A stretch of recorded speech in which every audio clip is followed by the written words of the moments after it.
Bienvenido a un nuevo contenido de Uninorte Co. No olvides suscribirte a nuestro canal.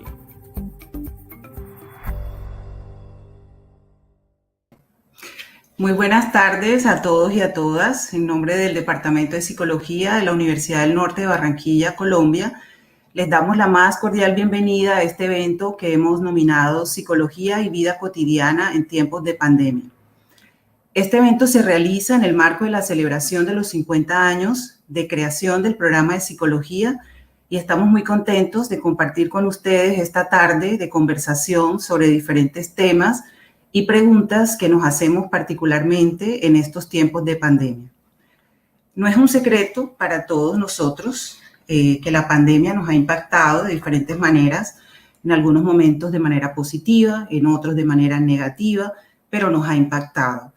Podríamos pensar que la vida misma sin pandemia nos impacta a los humanos todo el tiempo. Sin embargo, la pandemia ha tenido una característica y es que todo sucedió muy rápido, nos tomó a todos de sorpresa, nos puso forzosamente a reencontrarnos con nosotros mismos, nos cambió la cotidianidad de nuestra vida, tanto colectivamente como individualmente.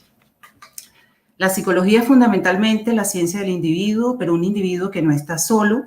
Es una ciencia que nos ha formado a psicólogos y psicólogas en saberes que ponemos al servicio de los seres humanos, no para ayudarlos a no sufrir ni evitar los problemas, sino a comprenderlos y muy humanamente resolverlos para vivir cada día mejor. Muy humanamente significa muy imperfectamente, pero también muy esforzadamente.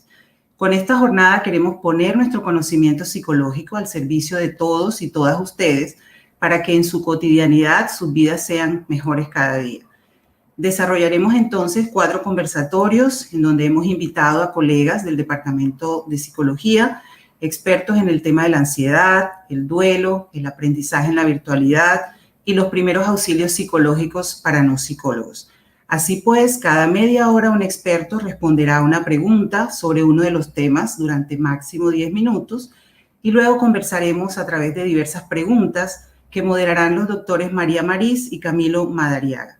Son ustedes los que harán esas preguntas, también pueden ir escribiendo sus preguntas en el chat, una colega las recogerá y discutiremos sobre ellas. Es posible que no alcancemos a responder todas las preguntas hoy, pero las tomaremos en cuenta y luego las responderemos a través de nuestra cuenta de Instagram de @psicologiauninorte. Damos inicio entonces al primer conversatorio sobre la ansiedad. Mi colega Camilo Madariaga moderará este conversatorio con el doctor Alberto de Castro. Bienvenidos y bienvenidas nuevamente y que disfruten esta jornada. Gracias. Bueno, gracias Maylin. Esta primera sección de esta jornada que tendremos durante 2 semanas, vamos a iniciar con la participación del doctor Alberto Mario de Castro.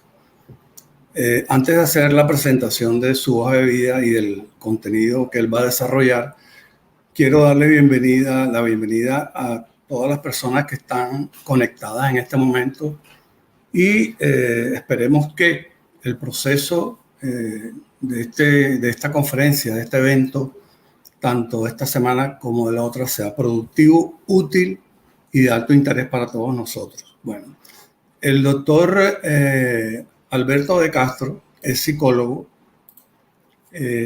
tiene más de 20 años de experiencia en el área de la psicología clínica, con énfasis en tratamiento de personas que abusan de sustancias psicoactivas o que vivencian trastornos de ansiedad o trastornos de personalidad.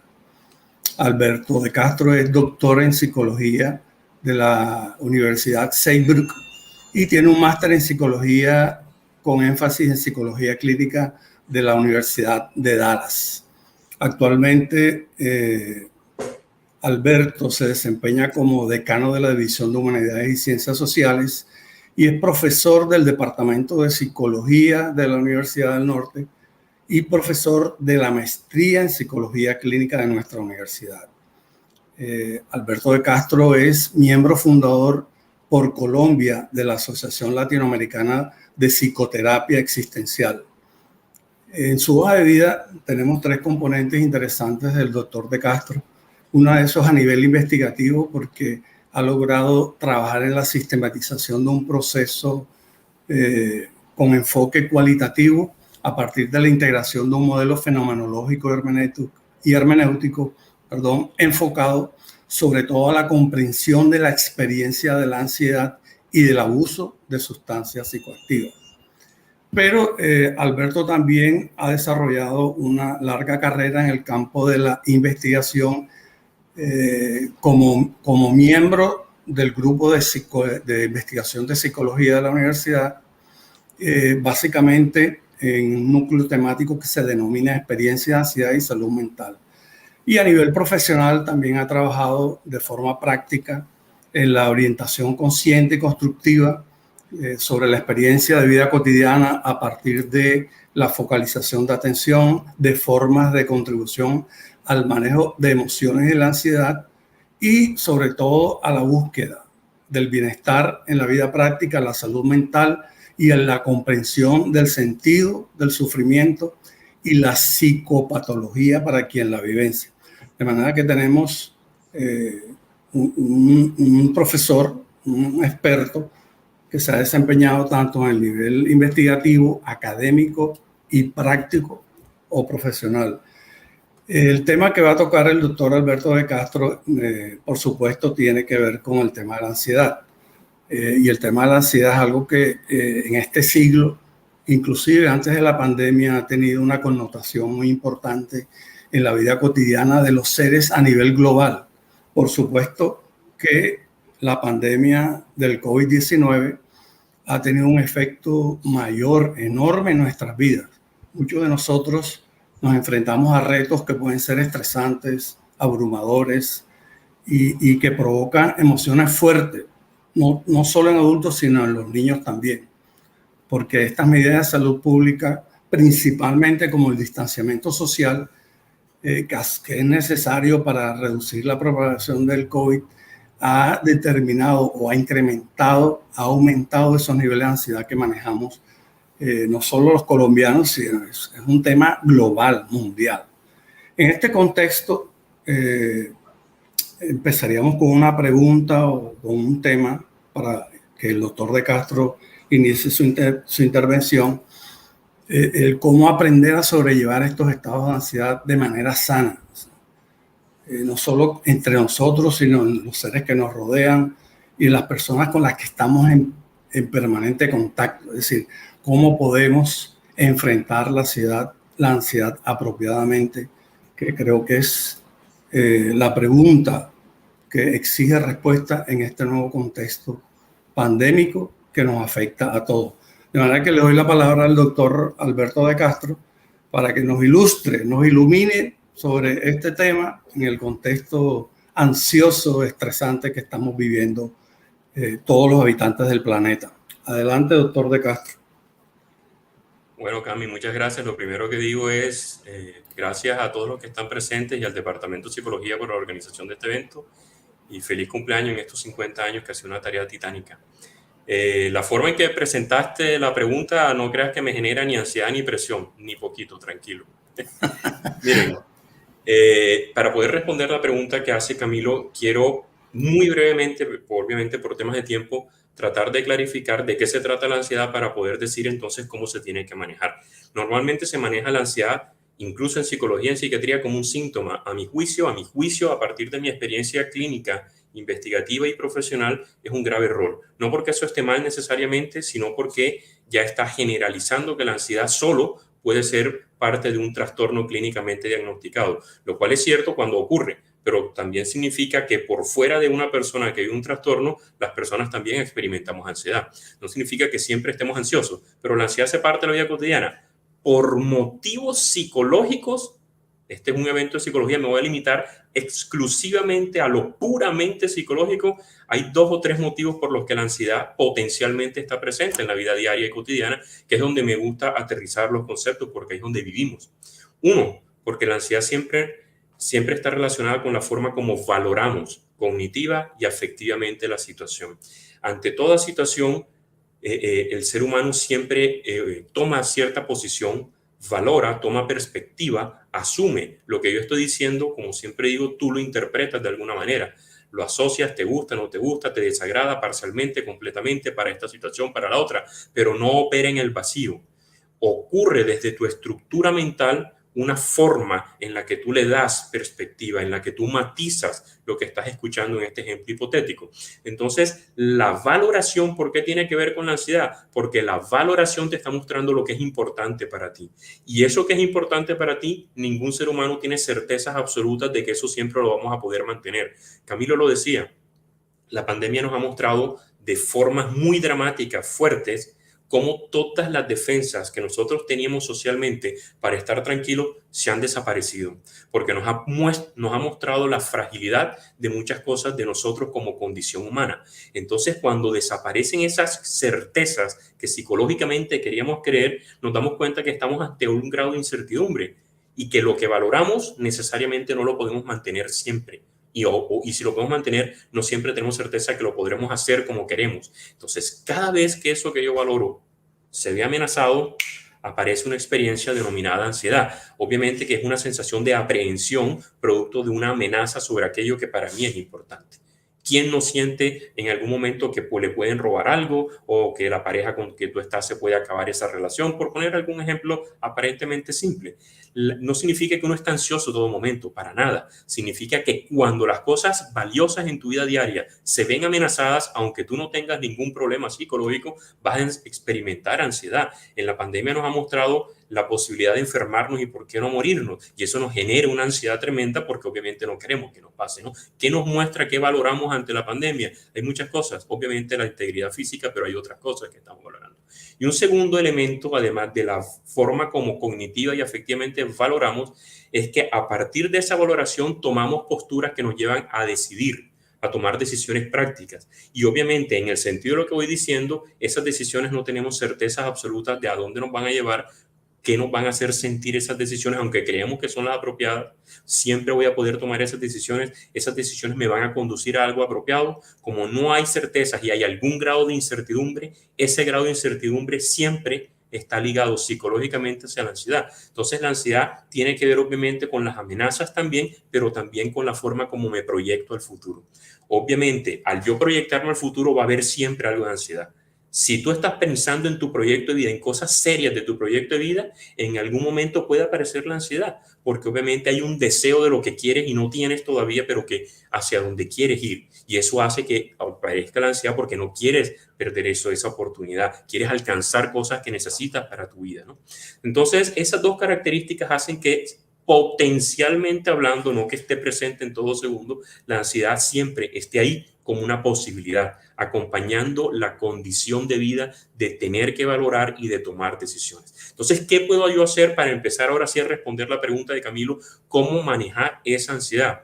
Miren, cuando yo estoy ansioso, la ansiedad me está mostrando mi forma de ser. Para decirlo de una forma muy amplia, muy simple, la ansiedad me está mostrando la estructura psicológica que yo he venido desarrollando por durante mucho tiempo y aquello a lo que yo precisamente apunto, a lo que le doy valor, aquello que necesito para mí. Entonces, en esa estructura ya yo tengo claro que me llegan pensamientos, sensaciones, emociones, etcétera. Son mías. La ansiedad te está mostrando, o nos debería mostrar, Cami, lo primero que habría que hacer es que la ansiedad nos está mostrando que le prestemos atención a cuáles son las situaciones de la vida cotidiana donde aparece una experiencia de ansiedad perturbadora, que nos desconcentra, que nos desmotiva, que me hace sentir incapaz, que me hace sentir que no voy a poder con las cosas, etcétera, ¿no? ¿Cuáles son las situaciones donde la ansiedad es mayor a mi capacidad de enfrentamiento, donde sobrepasa mi umbral de estar bien a pesar de cómo me siento? ¿Cuáles son esas situaciones? Ojalá las pensemos de forma concreta y no de forma general. La primera gran experiencia que yo me llevo al trabajar con la ansiedad es que para conocer la ansiedad de alguien yo no puedo generalizar la ansiedad en esa persona. Tengo que pensar en situaciones concretas de esa persona. Segundo, en esas situaciones tengo que clarificar precisamente cuáles son los pensamientos, las emociones, las sensaciones que a la persona le llegan en esas situaciones puntuales y concretas. En esas situaciones. ¿Por qué? No porque el hecho de saberlo va a hacer que desaparezca, no, para que tú aprendas a identificar cómo aparece la ansiedad en ti en las situaciones en que es insoportable de sentir o desagradable o imposible que no te llegue. Yo sé que cuando yo estoy ante ciertas situaciones que a mí me generan ansiedad, ya sé que me van a llegar ciertos pensamientos, ciertas sensaciones y ciertas emociones. Y yo no puedo evitarlo. Eso es parte de mí, ¿sí? Mientras yo más trate de evitarlo, no lo voy a lograr. Me voy a centrar en eso, no le voy a prestar atención a lo que debo hacer en la situación y obviamente eso me va a generar más ansiedad. Lo explico fácil. Si la ansiedad es este dedo y esta es la situación que me genera ansiedad, la ansiedad aparece y yo trato de pelear con la ansiedad porque es desagradable de sentir, entonces yo me la quito, pero la ansiedad es un dedo que me está mostrando lo que es importante para mí. La ansiedad me está diciendo, en esta situación, esto es valioso para ti, estas son las decisiones que estás tomando, estos son los temores que tienes. Como yo no le presto atención a esto por estar pendiente de la ansiedad, al tratar de quitarme la ansiedad, dejo de prestarme atención a aquello que es importante para mí. Entonces la ansiedad no se va, porque la ansiedad aparece porque esto no lo he resuelto, pero como estoy peleando con la ansiedad, no lo he resuelto. Y como no lo he resuelto, la ansiedad vuelve y vuelve. Y eso me hace sentir doblemente ansioso o probablemente mucho más. ¿Cuáles son los 3 grandes errores para relacionarse con la ansiedad? Que cuando en esa situación aparece la ansiedad, 1, cuando me llegan pensamientos desagradables tipo no voy a ser capaz, las personas tratan de evitar el pensamiento. Primer grave error, nunca lo vas a poder evitar. Aprende a conocer cómo piensas, qué tipo de pensamiento o emoción te llega en esa situación para que la identifiques. Ahora te explico qué haces con la identificación. Voy corriendo un poco por el tema de tiempo. Segundo gran error, buscar la explicación. ¿Yo por qué soy así? ¿Será que en mi vida mi mamá, mi papá, mi hermano, mi abuela, mi madrina, etcétera, ¿no? Creyendo que con conocer la explicación racionalmente, la ansiedad dejará de molestarme. Y aunque lo tenga claro racionalmente, no me va a dejar de llegar. ¿Cuántos de nosotros sabemos lo que tenemos que empezar a hacer que no hacemos, pero no lo empezamos a hacer? Y sabemos por qué lo tenemos que hacer racionalmente, pero no empezamos. Y el tercero es validar o creerme el pensamiento o la emoción que me llegue. Sí, yo soy así, yo no sirvo, soy muy malo, soy una porquería como ser humano. Cuando yo valido ese pensamiento, me siento mal como ser humano, claro, pero me quito de encima la responsabilidad de tener que intentarlo, que es lo que hacen muchas personas cuando están frente a una ansiedad o una situación que genera mucha ansiedad. Entonces, esas 3 formas, en mi experiencia clínica, son los 3 mayores, no los únicos, pero los 3 mayores errores que cometemos los seres humanos cuando estamos con la ansiedad. Entonces, ¿qué sí podemos hacer? Cuando estoy ya en la situación que ya he identificado, ojalá, en la que estoy ansioso, y tengo claro en algún grado los pensamientos, emociones o sensaciones que me llegan en esas situaciones, cuando yo las identifico, ese pensamiento o emoción, simbólicamente hablando, digamos, se deja de apoderar de mí. ¿Cómo así? Eso no lo tomen como algo raro. Cuando, me explico, estoy en una situación social que me genera ansiedad y me llega un pensamiento, vas a hacer el ridículo, lo vas a hacer mal, se van a burlar de ti, no vas a ser capaz, etcétera, ¿no? Sí, y cuando yo me pongo a pelear con ese pensamiento, primero distraigo la atención de lo que sí tengo que hacer. El pensamiento no lo evito, sino que empiezo a pensar en él. No pienses en esto, que no se te quiebre la voz, mira los ojos, habla lento, tú sí eres capaz. Y el pensamiento se apoderó. Se apoderó significa que yo me focalicé en el pensamiento sin darme cuenta y le di rienda suelta. Quedé pensando en esa idea y desatendí la situación original que me generaba ansiedad. Entonces, cuando yo aprendo a identificar el pensamiento, la sensación o la emoción, puedo hacer un alto, puedo decir, epa, aquí vengo yo con mis inseguridades, epa, aquí vengo yo con mis pendejadas, aquí vengo yo con esto, etcétera, y puedo refocalizar la atención. Para aprender a manejar la atención, Camilo, es obligatorio, en mi experiencia, de una u otra manera, con la técnica que tú quieras, pero que aprendas a focalizar la atención. Para aprender a focalizar la atención, tienes que aprender a identificar primero, a nivel descriptivo, saber observado, conocer tu experiencia. ¿En qué situaciones estás ansioso? ¿Qué pensamientos, sensaciones y emociones te llegan? Para que las puedas identificar. Cuando las puedas identificar, podrás hacer una pausa y podrás centrar la atención. Ojo, si la ansiedad me está diciendo que aquí hay un problema, cuando yo focalice la atención en buscar las estrategias para resolver este problema, al resolverlo, el problema se va y la ansiedad empieza a disminuir y se hace manejable. Pero si yo pretendo quitarme la ansiedad sin haber resuelto esto, la ansiedad volverá. Entonces, ¿qué me enseña la ansiedad? La ansiedad te enseña que siempre tienes intenciones, de alguna forma.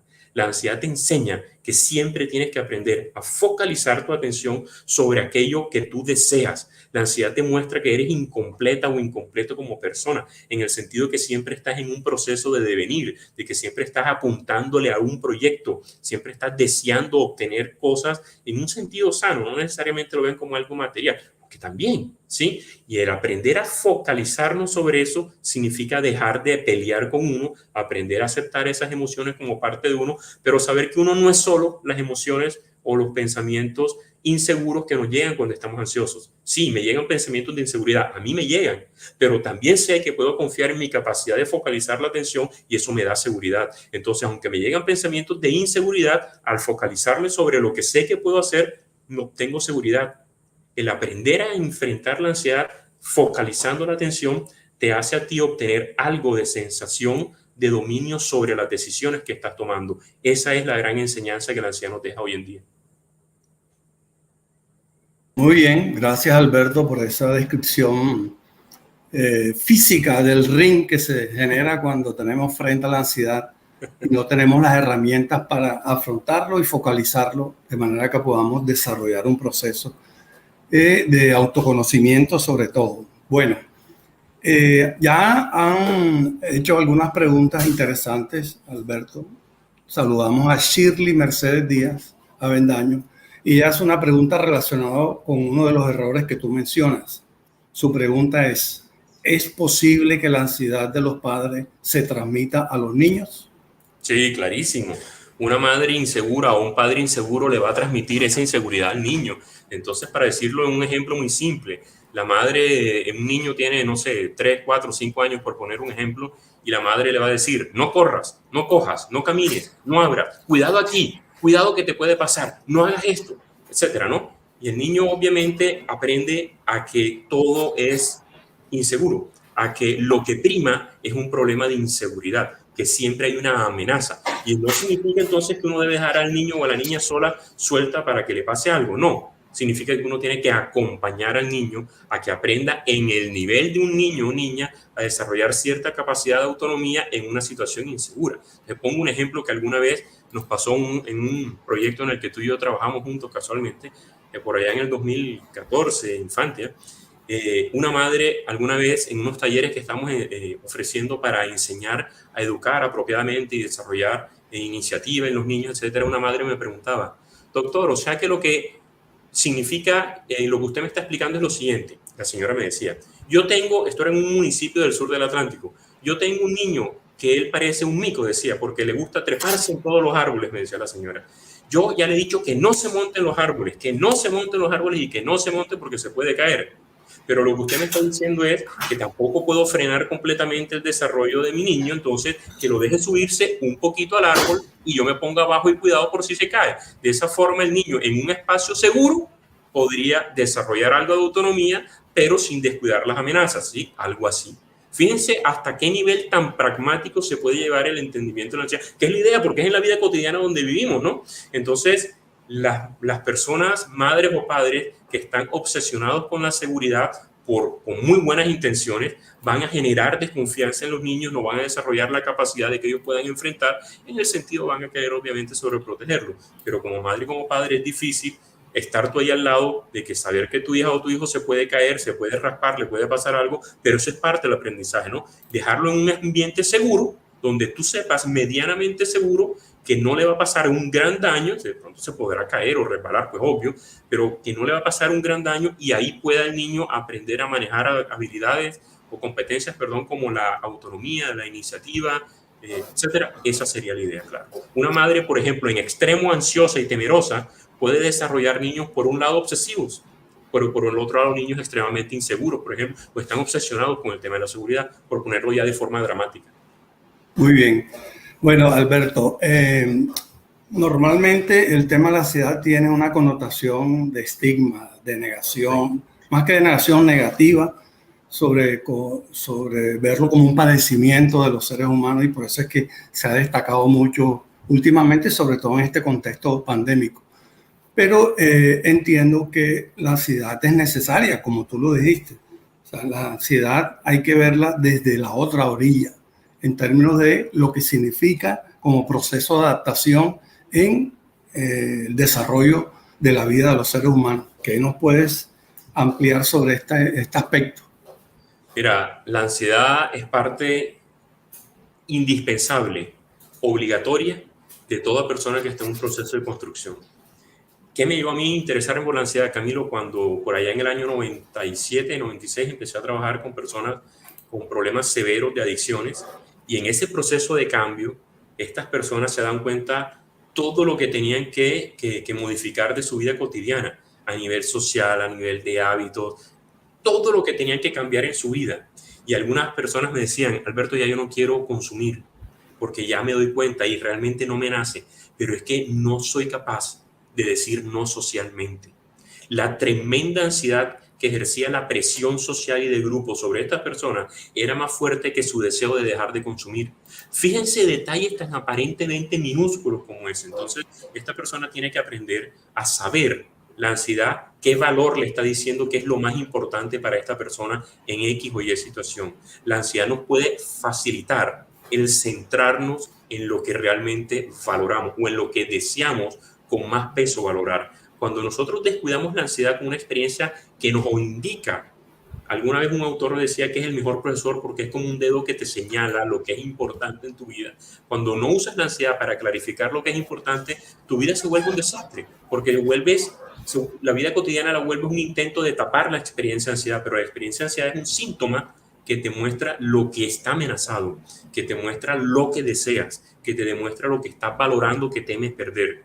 Y si no focalizas todos tus esfuerzos sobre eso que es importante, pero que temes perder, nunca lo vas a lograr mantener. Y como no lo logras mantener, la experiencia de ansiedad se exacerba. Entonces, en un proceso de construcción, en un proceso de desarrollo, en un proceso de toma de decisiones, personas que no sepan enfrentar la ansiedad, va a fracasar. En este mundo académico y laboral, no se trata de que tú sepas, se trata de que sepas aplicar conocimiento bajo presión. Si no sabes aplicar conocimiento bajo la presión y la ansiedad que genera la presión, no vas a poder ser, por ejemplo, un buen profesional. Las implicaciones que tiene para la vida cotidiana son enormes. Excelente. Bueno, Valentina Jaramillo Gómez ha lanzado un par de preguntas que voy a tratar de condensarlas. Su principal preocupación es saber cómo se debe actuar cuando una persona presenta esas crisis de ansiedad que la inmovilizan, la mediatizan. Okay. Y al mismo tiempo, ella quisiera saber cuáles son las consecuencias que puede llevar la ansiedad si no es tratada a tiempo. Que eso la articularíamos con la pregunta, ¿cuándo creemos que debemos buscar ayuda profesional con relación a esos estados críticos de ansiedad? En este momento tengo tremenda ansiedad para poder responder esas preguntas en corto tiempo. Ojo, voy a empezar por la última. ¿Cuándo debemos buscar ayuda? La ansiedad, acuérdense, el ejemplo simbólicamente hablando que estoy usando. La ansiedad te muestra lo que valoras, las decisiones, lo que es importante, ¿sí? Cuando tú uses la ansiedad para darte cuenta de esto y ya sepas aquello que es prioritario para ti, aquello que tú quieres, pero no encuentras manera de cómo resolver, de cómo disponerte a enfrentar esto, buscar las estrategias para poder llevarlo a la vida cotidiana de la mejor forma, significa que la ansiedad te está pasando factura. ¿Cómo lo puedes ver en la vida cotidiana? Porque no tienes la capacidad de concentrarte, porque tu estado anímico cambia volátilmente de un momento a otro, porque pierdes o aumentas el apetito, porque pierdes o aumentas el sueño, porque el disfrute de situaciones sociales se empieza a resquebrajar, porque indistintamente en la situación en la que tú estés vas a tener una sensación cognitiva y emocionalmente de aceleramiento y no vas a poder focalizarte en el goce o en el disfrute del momento presente. Cuando algunas de esas situaciones se presenten conjuntamente y perduren mucho tiempo, ojo, busca ayuda. Ese sería el consejo. ¿Qué se puede hacer entonces cuando tú estás enfrente de una persona que tiene una crisis de ansiedad? Dios mío, nunca me habían pedido que explicara esto en 2 minutos o en 1 minuto. Para aprender a manejar esas crisis de ansiedad, ya asumo yo que me están hablando de un ataque de pánico puntualmente, ¿sí? Hay 2 herramientas básicas que yo sugiero que las personas pueden aprender y créanme que las pueden entender y aprender en 1 hora, pero las tienen que practicar por lo menos como 2 o 3 o 4 semanas para que empiecen a funcionar apropiadamente, ¿no? ¿Cuáles son? Técnicas de respiración. Para aprender a respirar hay 3 elementos básicos: tener la espalda recta, hacer una respiración completa, abdominal y torácica, no solo torácica, y lenta. Cuando estamos muy angustiados respiramos con la parte superior torácica y muy rápido, no oxigenamos bien la sangre, etc. Entonces, espalda recta, una respiración completa, abdominal, torácica y de forma lenta. Y eso tiene que ir acompañado con técnicas de focalización de la atención. Las que más sirven a las personas es, mientras se hace la respiración lenta, aprender a focalizar la atención en la misma respiración, poniendo atención en las fosas nasales o en la boca del estómago. ¿Por qué? Porque ahí sientes la fricción del aire cuando entra y sale el aire, o en la boca del estómago cuando se infla o se desinfla el abdomen. Y eso te ayuda a atrapar la atención. Ojo, en esos momentos de crisis de ansiedad van a tener pensamientos que te atormentan cada 2 segundos, ¿sí? Yo estudio ansiedad porque yo sufrí de ansiedad en la adolescencia y yo tuve ataques de pánico. Por eso lo digo con mucha propiedad, porque sé cómo taladra el cerebro, simbólicamente hablando, cuando uno está muy angustiado. Entonces, aprender a identificar lo que decía ahorita, esos pensamientos, es clave para que uno se dé cuenta y no ponerse a pelear con ellos y poder focalizarse en esto. Mientras uno aprenda a focalizar la atención en estas técnicas de respiración, o mientras respira despacio, aprender a focalizar la atención en una experiencia agradable que puedas recordar o que quisieras, o alguna canción, o alguna experiencia agradable, algún sitio que tuviste, algo que sea relajante o motivante, con que tú aprendas a hacer eso focalizadamente unas 6 u 8 veces de seguido, te aseguro que empiezas a sentir que hay cierta sensación de control. Pero esto lo tienen que practicar muchísimo, 2 veces al día, por 1 o 2 o 3 semanas de seguido, aunque no estén ansiosa o ansiosos. Solamente ahí van a tener sensación de manejo sobre la experiencia de ansiedad. No sé si me habré explicado porque lo expliqué extremadamente rápido. Ok. Bueno, tenemos una pregunta. Ana Cristina Mejía, que no está en Colombia, está en Brasil haciendo sus estudios doctorales, y coloca 2 temas. Dice: ¿es cierto que la ansiedad la padecen más las mujeres que los hombres?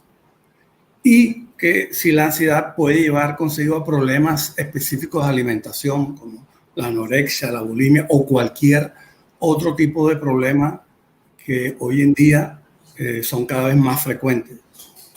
Sí, como experiencia en la vida cotidiana, eso es igual para hombres o para mujeres. Eso no es que haya estudios es una experiencia de condición de vida, indistintamente del sexo y del género de la persona.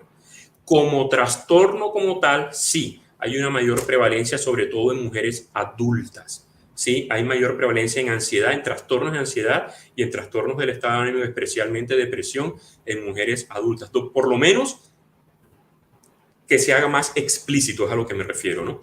Estadísticamente hablando, hay muchas más mujeres que la padecen. Ahora, eso no significa que las mujeres sean más vulnerables, sino que lo viven más abierta y explícitamente. Hay muchos elementos culturales que hacen que los hombres no sean capaces de aceptarlo, y eso hace que su experiencia de bienestar se deteriore a largo plazo mayor, ¿no? ¿La ansiedad está asociada a otros trastornos? A muchísimo. Eso es una pregunta que también hiciste entre las 3 que hiciste la vez pasada, que creo que no alcancé a responder. Entonces, esta pregunta me da la oportunidad de volver a responder. La ansiedad no enfrentada puede tener varias salidas, varias rutas. Ojo, el problema no es sentir ansiedad. El problema es sentir una experiencia de ansiedad que yo no me siento capaz de enfrentar, que no me lleva a solucionar esta situación. Y eso se mantiene crónicamente. El problema no es que me ocurra hoy o mañana. El problema es que se mantiene por mucho tiempo. ¿Qué es mucho tiempo?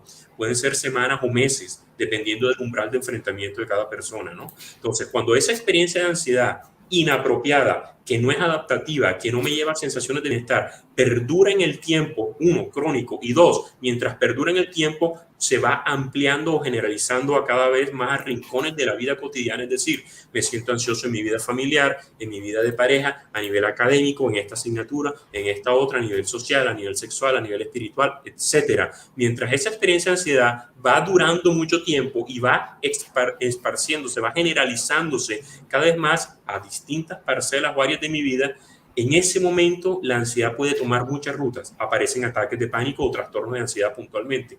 Pero la ansiedad, ¿a qué puede llevar? La persona puede sentir que no es capaz, una sensación de frustración, de insuficiencia, de vulnerabilidad o de impotencia tan grande que la persona tira la toalla, para decirlo de forma coloquial, y en ese momento la ansiedad te lleva a la depresión. Cualquier persona que dure con una experiencia de ansiedad de forma crónica y extremadamente generalizada, los psicólogos y psiquiatras decimos que tienen un pie en la ansiedad y un pie en la depresión, porque es muy fácil que la persona llegue a sentirse tan frustrada, tan impotente y tan incapaz que llegue a no encontrar formas de enfrentar la vida y diga, no soy capaz, y ahí se derrumba y aparece la depresión. La ansiedad también puede llevar a la violencia.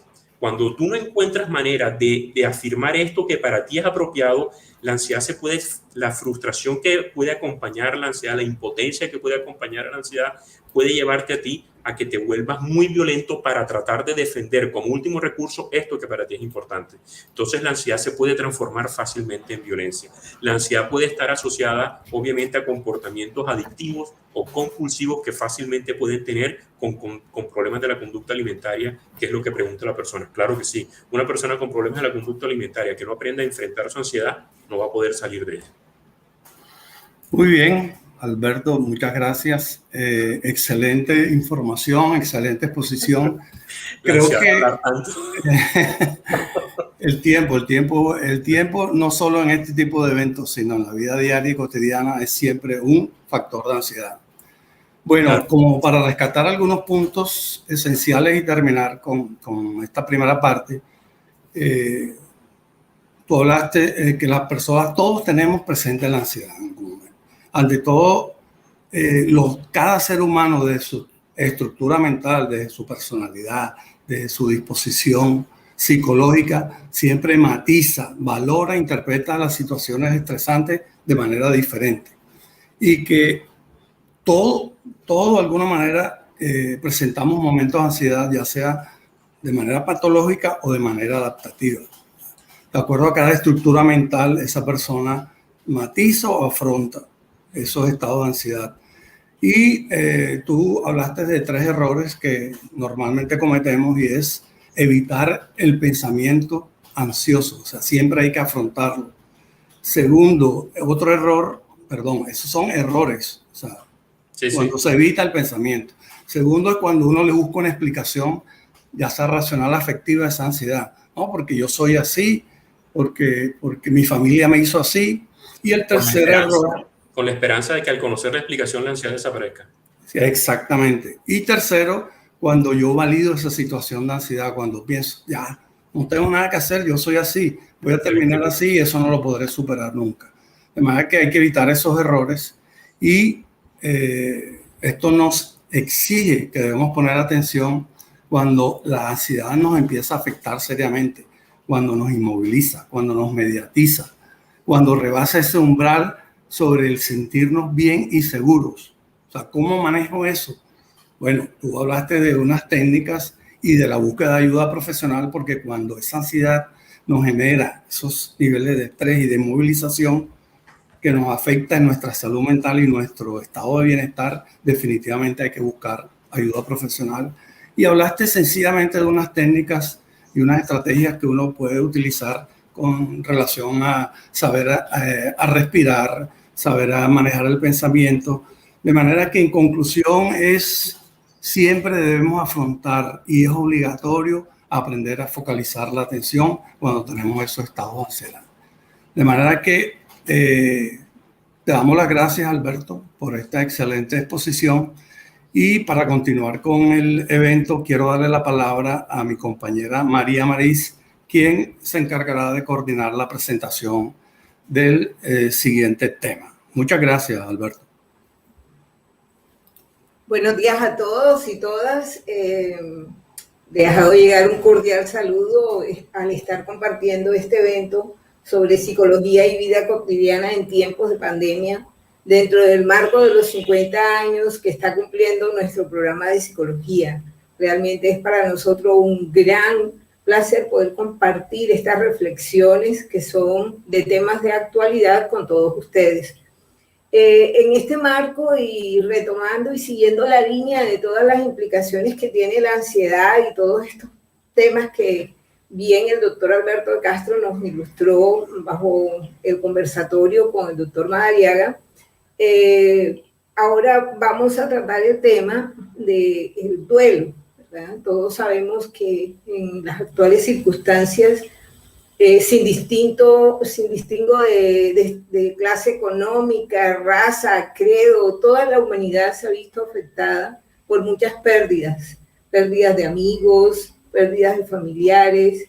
Realmente la situación ha sido compleja y nos invita a reflexionarla para saber cómo podemos manejar, qué podemos hacer frente a estas situaciones. Para tocar este tema, estamos invitando a nuestra colega, la psicóloga Tania Iglesias. Ella es doctora en psicología clínica y de la salud. Hizo sus estudios en la Universidad de Barcelona, en España.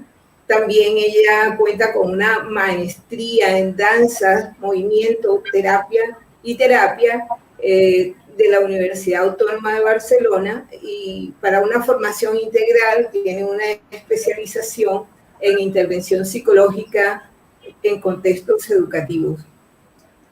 Su área, además de estar vinculada a la docencia en nuestro programa de psicología, está también vinculada como docente en danza en la Universidad del Atlántico, ¿verdad? Un aspecto interesante de Tania es que articula todos estos saberes del arte y la danza con la terapia en su clínica, en su servicio de clínica, el cual presta desde su propia consulta. Así que invitamos a Tania a que nos comparta las reflexiones alrededor de lo que podríamos plantearle como cómo podríamos manejar o cómo podemos sobrevivir al duelo, ¿verdad?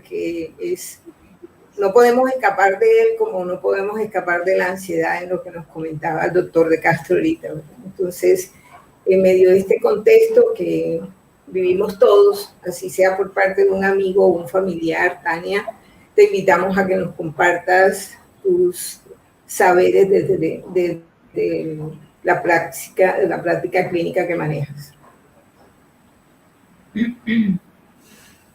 Bueno, buenas tardes a todos. Y Mari, muchísimas gracias por la presentación. Antes que nada, me gustaría agradecerle a todo el grupo que está organizando el evento y sobre todo darle la bienvenida a todos los que nos acompañan en este espacio. Realmente está como el interés por parte del Departamento de Psicología de poder ofrecer información que les reconforte, que encuentren respuestas ante tantas preguntas. Ha sido muchos momentos de incertidumbre realmente, y yo creo que estamos en búsqueda de preguntas, de sentido para muchas cosas y situaciones en las que nos hemos visto envueltos, ¿no? A partir de la pandemia. También ha sido una súper intención que tengan como una perspectiva, ¿no? Nueva ante los problemas y ante las situaciones.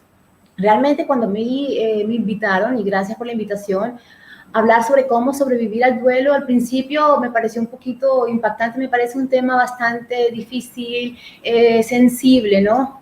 Sobre todo por los momentos que hemos pasado. Pero bueno, al principio voy a hablar de temas generales y voy a intentar de explicar en 10 minutos cómo podemos sobrevivir al duelo. Y hay que reconocer que, por ejemplo, la muerte y la pérdida de un ser querido es uno de los acontecimientos más impactantes que se producen en la vida de una persona. Y que en algunos casos pueden ser causas de mucho malestar y de estrés. También creo que es importante considerar que es un proceso psíquico lento, doloroso y propio, y es particular de cada persona. Esto quiere decir que no todas las personas responden al duelo igual. Es decir, hay una variabilidad en cuanto a la intensidad y la duración del proceso. Les quisiera informar, así a modo general también, que esta variabilidad en cuanto a la intensidad y la duración del proceso depende, por ejemplo, de factores como son factores individuales, factores sociales, factores familiares. También, por ejemplo, el vínculo y el tipo de apego que hay con la persona fallecida, eso también afecta e influye como también el momento vital en que se encuentra la persona. Hacer una referencia, por ejemplo, a los aspectos individuales es, por ejemplo, la personalidad del individuo, estrategias interiores, estilos de afrontamiento, experiencias pasadas también. Por ejemplo, nosotros cuando nos sucede algo, inmediatamente vamos a buscar referentes de cómo reaccionamos ante una situación o cómo respondimos ante una situación, y ahí nos da como un marco de respuesta de cómo podemos conducirnos, ¿no? Cómo podemos responder. Entonces, eso también influye en cómo nosotros elaboramos y superamos el duelo. También en cuanto a la familia, es clave el tema de la familia, y aquí es importante, por ejemplo, el tipo de vínculo que hay en la familia, el tipo de afecto, si es una familia que se sabe comunicar, si es una familia que es unida. Esto también influye en la elaboración del proceso del duelo, como también en el momento vital en que la persona se encuentra.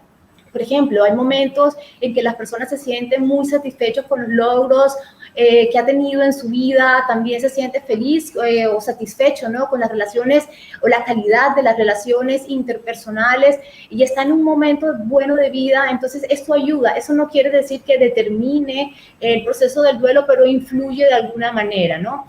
Entonces, estos factores, como también pueden ser factores de riesgo, también pueden ser factores de protección, es decir, nos ayudan a elaborar mejor el duelo o no.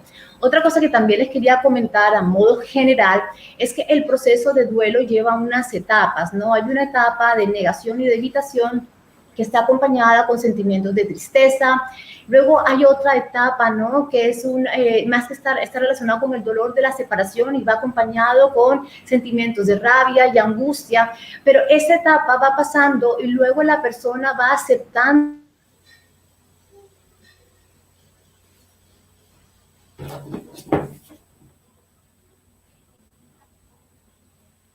a poco se va superando este malestar que genera este dolor y este sufrimiento causado por la pérdida. El tema de la duración de las etapas, esto es relativo, no hay una etapa exacta, y como les estaba comentando anteriormente, varía de un individuo a otro.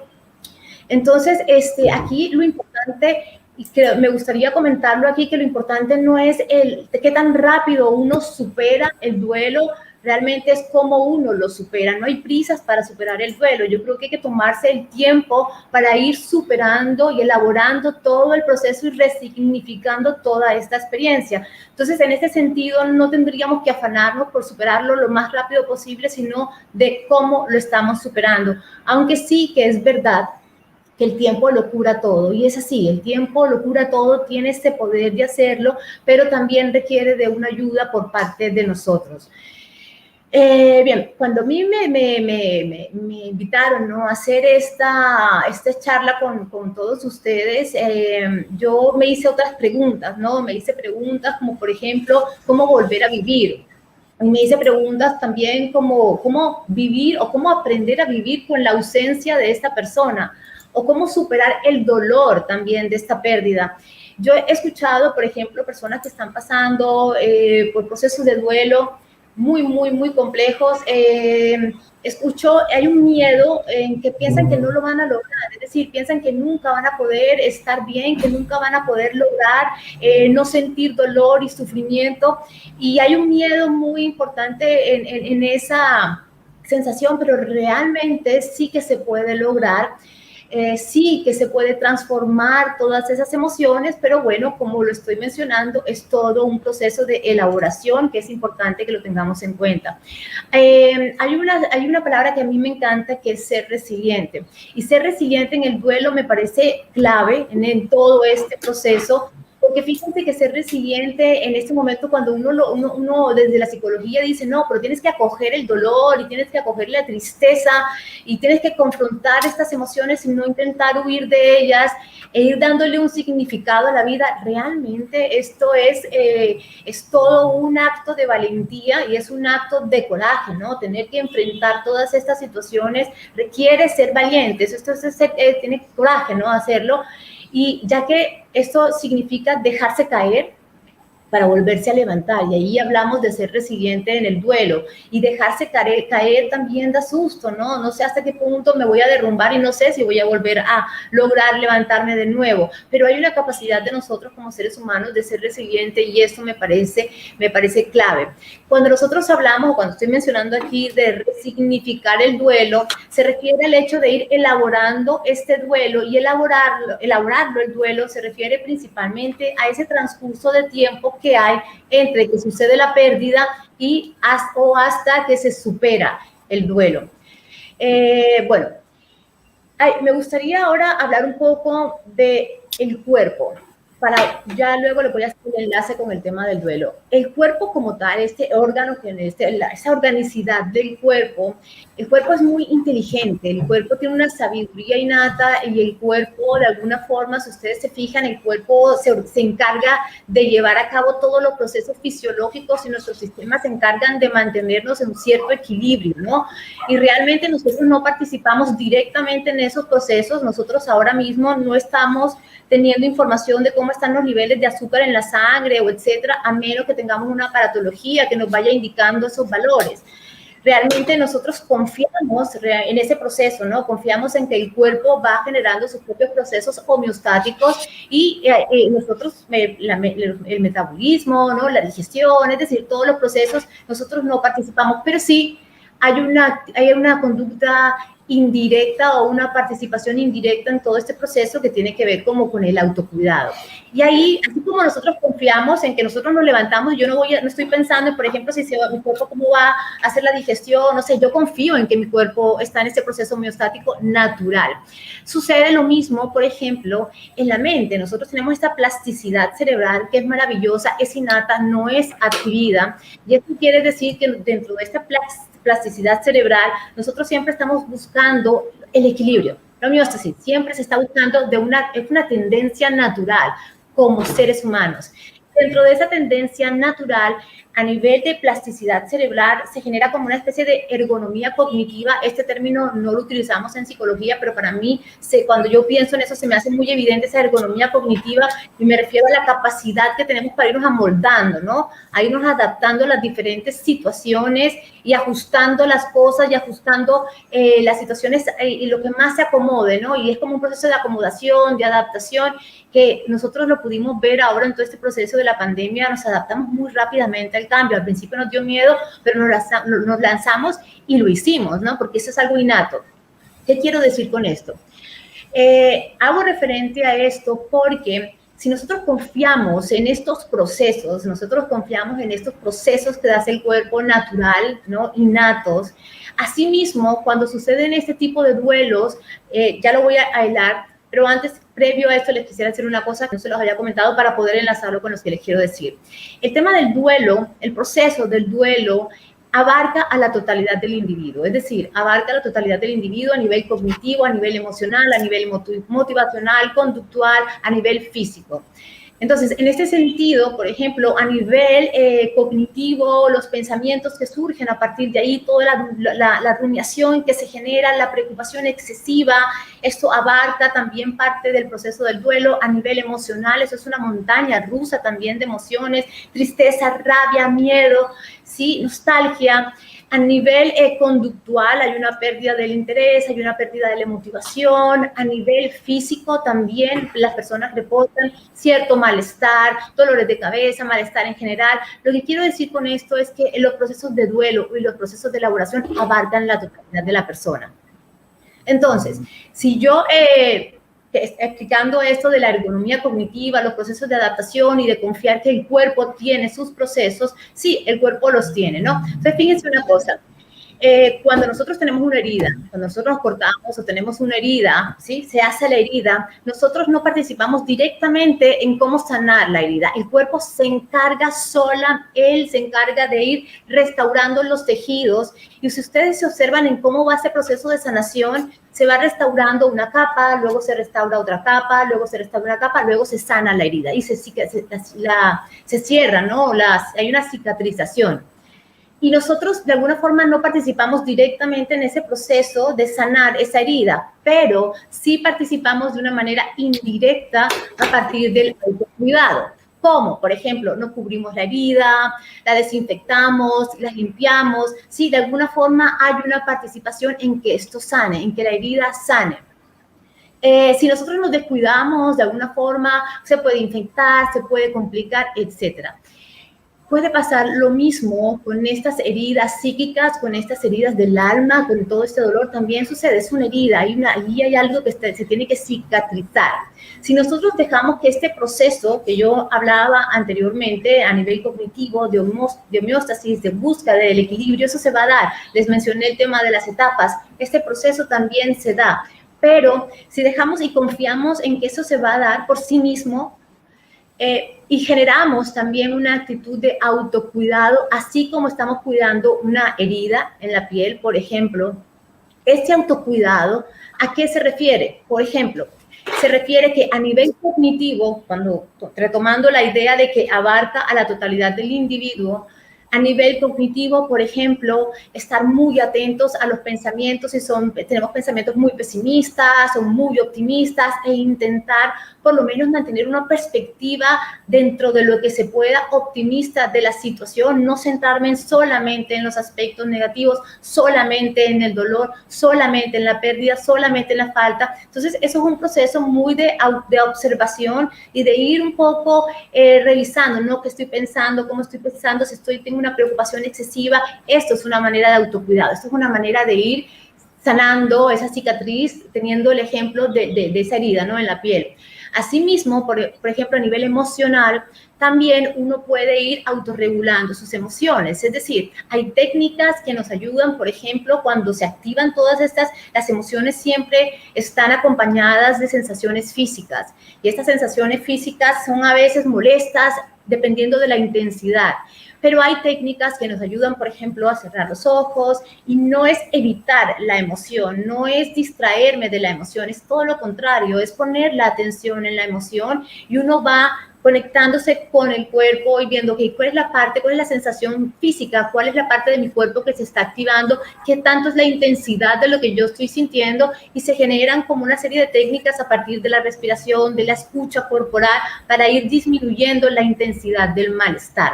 A nivel, por ejemplo, conductual, a nivel motivacional, sí que es importante, por ejemplo, activarnos con las actividades que hacemos diariamente.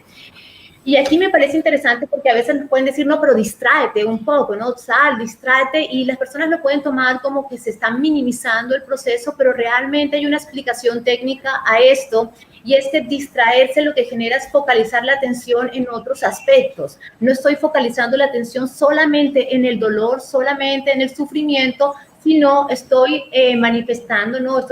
estoy focalizando la atención en otros aspectos, en conversaciones, en el día, en el atardecer, en otras cosas que realmente lo que me están es ayudando a disminuir la intensidad de este dolor y este sufrimiento. Entonces, en ese sentido, técnicamente esa sería la explicación. No es distraerse porque sí, no, es poner la atención en otros elementos que me ayuden a disminuir la intensidad del malestar.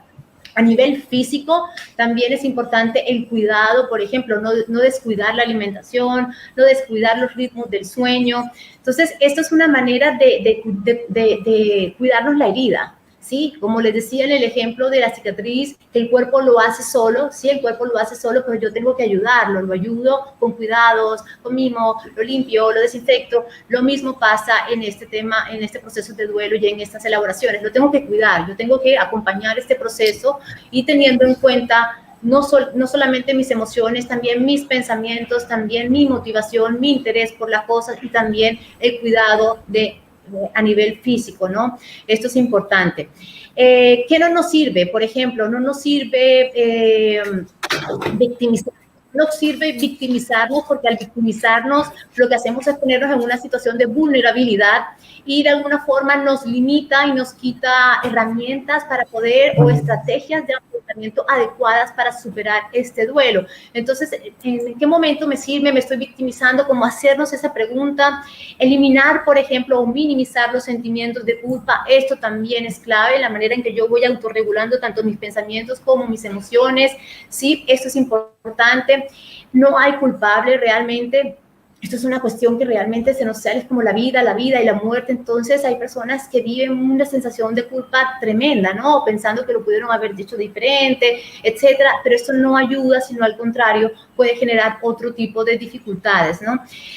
Bueno, y ya como para terminar, sí quisiera comentarles que definitivamente esto es un proceso que debe ser acompañado. Es importante el acompañamiento de la familia, las redes de apoyo, buscar ayuda. Si siento que el proceso de elaboración me está costando mucho, buscar ayuda, ¿no? Y también es súper importante ser compasivos entre los miembros de la familia que están pasando por este proceso. La compasión es una palabra que es maravillosa, porque realmente el ser intolerantes con los sentimientos de pérdida y el dolor y el sufrimiento que está pasando por una persona por el proceso de duelo, esto no nos ayuda. Ustedes, por ejemplo, hay personas que pueden ser como rechazar y no toleran mucho las emociones de tristeza en nosotros y siempre huyen un poco de esto y puede estar haciendo comentarios a un familiar, bueno, ya está bien, ya supéralo. Esto supéralo, hay que tener un poquito de paciencia. Yo realmente aconsejo de ser un poco tolerantes con los procesos de duelo de los miembros de la familia, ser más compasivos en ese sentido y ayudarnos entre todos. Yo creo que esto es clave en este proceso de duelo.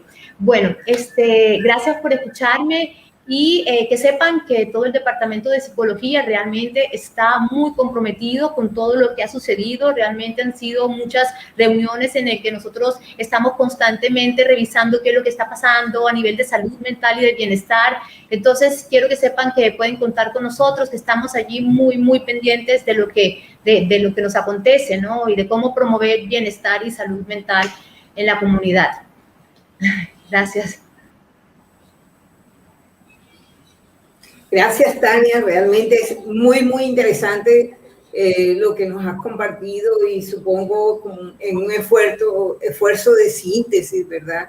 Y de compartirnos una forma tan integral de ver un tema que a veces asociamos es solo con dolor. Y esta mirada de lo que tú nos has invitado a hacer y a pensar es cómo podemos cuidarnos también nosotros, ¿verdad? En todas estas reflexiones que has compartido, hay algunas preguntas que ya por el chat nos han planteado. Por ejemplo, Ángelis Isabel Mendoza pregunta, ¿cuáles son las consecuencias de reprimir y evitar todas las emociones y sentimientos que trae la pérdida? ¿Qué consecuencias? Sí, las consecuencias puede pasar que se torne un duelo patológico. Es decir, un duelo patológico es, por ejemplo, se refiere a que la persistencia en cuanto a la intensidad, ¿sí? O la persistencia en cuanto a la intensidad de los síntomas es demasiado largo, se prolonga por más allá de 6 meses y de alguna forma detiene la vida laboral y social de la persona, como también está afectando en la funcionalidad de la persona en muchas áreas de la vida, no solamente en el área laboral, en el área familiar, en el área personal. Entonces, cuando ya la persona empieza a identificar que la intensidad de los síntomas no disminuye, al contrario, aumenta, ¿sí? Y que de alguna forma también está afectando en muchas áreas de mi vida, pues se podría considerar que se está generando un duelo patológico. Y el problema de este duelo patológico, es decir, cuando las personas no están atentos o no están sintiendo lo que están sintiendo, no están ahí como muy atentos a sus emociones, sino al contrario, empiezan a generar conductas de evitación y de negación, es probable que esto vaya deteriorando la vida psíquica y anímica de la persona y sobre todo también la vida social de la persona y conducir diferentes trastornos depresivos, estados melancólicos u otros trastornos o condiciones. Realmente yo creo que eso es un tema que hay que estar alerta cuando uno observa, por ejemplo, que ya ha pasado cierto tiempo, y yo insisto, no es una cuestión de prisa, como lo estaba mencionando anteriormente, no es que tan rápido lo haga, sino cómo lo estoy elaborando, pero sí, de alguna forma yo voy identificando que se están generando ciertos cambios en mi vida, de cosas que realmente a mí me interesaban antes, pero ya empiezo a perder el interés, ya no me involucro tanto como en ese tipo de cosas, pierdo un poco el rumbo en cuanto a mis objetivos, en cuanto a los logros que quiero hacer, no me quiero implicar. Yo creo que ahí es importante empezar a considerar la ayuda, ¿no? de hacerse un proceso con psicoterapia, ¿no? Para que nos ayude o ayude a elaborar ese proceso de duelo, ¿sí? Porque de alguna forma ya empieza a manifestarse como un duelo patológico. No sé si respondí a la pregunta. Sí, y quizás te adelantaste a la pregunta que nos hacía Priscila de Dios Mendoza, porque ella preguntaba precisamente qué hacer ante la negación de la pérdida de un ser querido y cómo podría afrontarse, cómo podrían las personas manejar esta situación, que me parece que allí estuviste dando algunas pistas, pero no sé si quisieras agregarle algo más a ella. Bueno, sí, pues sí, para ir cerrando, porque creo que ya nos salimos un poco del tiempo, entonces sí, hay unas formas de elaborar el proceso de duelo. Hay personas que, por ejemplo, se orientan principalmente, por ejemplo, hacia la pérdida, y hay personas que orientan el proceso del duelo hacia la restauración. Esto quiere decir que las personas que, por ejemplo, orientan todo el proceso y elaboración del duelo y el trabajo del duelo, porque esto es un trabajo que hay que hacer, ¿sí? Lo orientan principalmente a la expresión de las emociones, a resignificar la experiencia, a organizar los pensamientos, todo lo que se movió a partir de la pérdida, porque estamos hablando de que de alguna forma se desestructura todo el mundo interior de la persona, entonces esto hay que volverlo a reorganizar. Entonces hay técnicas de intervención que van encaminadas un poco hacia la pérdida y la persona hace ese trabajo de duelo, ¿no? La idea es como yo acojo esta tristeza, acojo esta rabia que me está generando, no huyo, no la evito, no la niego. Es curioso porque, por ejemplo, cuando una persona empieza, y uno lo puede observar, y yo creo que son elementos claves que nos pueden ayudar un poco a darme cuenta si el duelo que estoy haciendo es adecuado o no. Si la persona, por ejemplo, constantemente está haciendo una rumiación constante con lo que pasó, cómo sucedió la muerte de la persona, qué pudo haber hecho, y hay una preocupación excesiva sobre el tema, o por lo menos la persona tiene objetos de la persona y mantiene un diálogo con la persona que falleció, que se hacen, ¿no? Pero hay unos tiempos para esto. Entonces, desde la psicología lo que plantean es que estas estrategias de afrontamiento no son adecuadas porque básicamente lo que está haciendo la persona es evitar la ansiedad que le genera confrontar la pérdida. Entonces, si yo estoy evitando la ansiedad que me está generando confrontar la pérdida, no estoy haciendo ningún trabajo de duelo, tal como lo estaba mencionando Alberto. Es decir, yo tengo que de alguna forma hacerme cargo de esa ansiedad, tengo que entender qué es lo que me está generando esa ansiedad. Asimismo, la idea es con la tristeza y con el miedo y con la rabia que me está generando el tema de la pérdida. Entonces, aquí lo conveniente realmente y no es evitarlo, es huir a esas emociones, sino es todo lo contrario, es confrontarlos, y por eso al principio comenté que esto es un acto de mucha valentía y de mucho coraje, que quiere ser resiliente en el duelo, y es confrontar todas estas emociones, ¿no? Y lo digo como un acto de valentía porque es que es doloroso, nadie quiere tener que enfrentar eso, pero de alguna forma es la mejor vía para poder elaborarlo más adecuadamente, ¿no? Y también, hablando de lo anterior, los tipos de intervención, además de las intervenciones que están enfocadas hacia la pérdida, hay, por ejemplo, formas o técnicas de intervención que van más hacia la restauración. Y, por ejemplo, esas técnicas de restauración van más encaminadas, por ejemplo, a que la persona está más interesada, por ejemplo, en distraerse con experiencias nuevas, focalizando la atención en cómo va a reorganizar la vida, en busca activamente de tener nuevas experiencias. Son formas de que las personas lo pueden elaborar. Y bueno, yo insisto que aquí lo que hay que estar atentos es realmente está afectando demasiado en muchas áreas de mi vida, estoy perdiendo esa funcionalidad de nosotros que ya conocemos en el día a día. Y bueno, y eso, buscar ayuda es recomendable. Yo creo que esto es un proceso que es mejor hacerlo acompañado que solo. Muchas gracias, Tania. Realmente haciendo un esfuerzo de síntesis, porque como tú dices, el tiempo de verdad que ya se nos agota. Quiero rescatar todo ese mensaje importante que tú nos dejas y que les dejas a todos los que están aquí escuchando y viéndonos.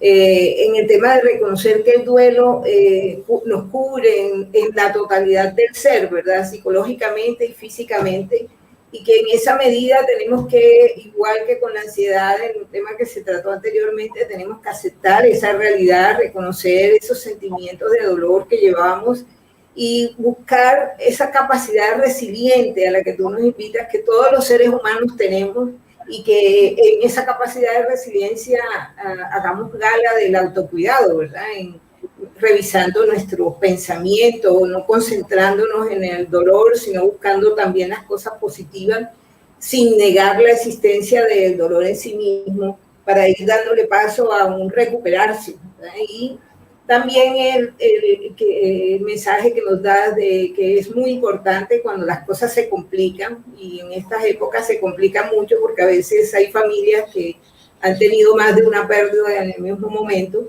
Es importante buscar una ayuda profesional de acompañamiento. Muchas gracias por esta participación tan interesante, estas reflexiones que nos has dado sobre el tema del duelo, que no quisiéramos, pero que nos toca en el día a día en esta época de pandemia. Gracias, Tania. Bueno, entonces, ok, gracias, le damos paso gracias. ahora le damos paso en estos momentos a nuestro compañero Camilo Madariaga para que inicie el próximo conversatorio.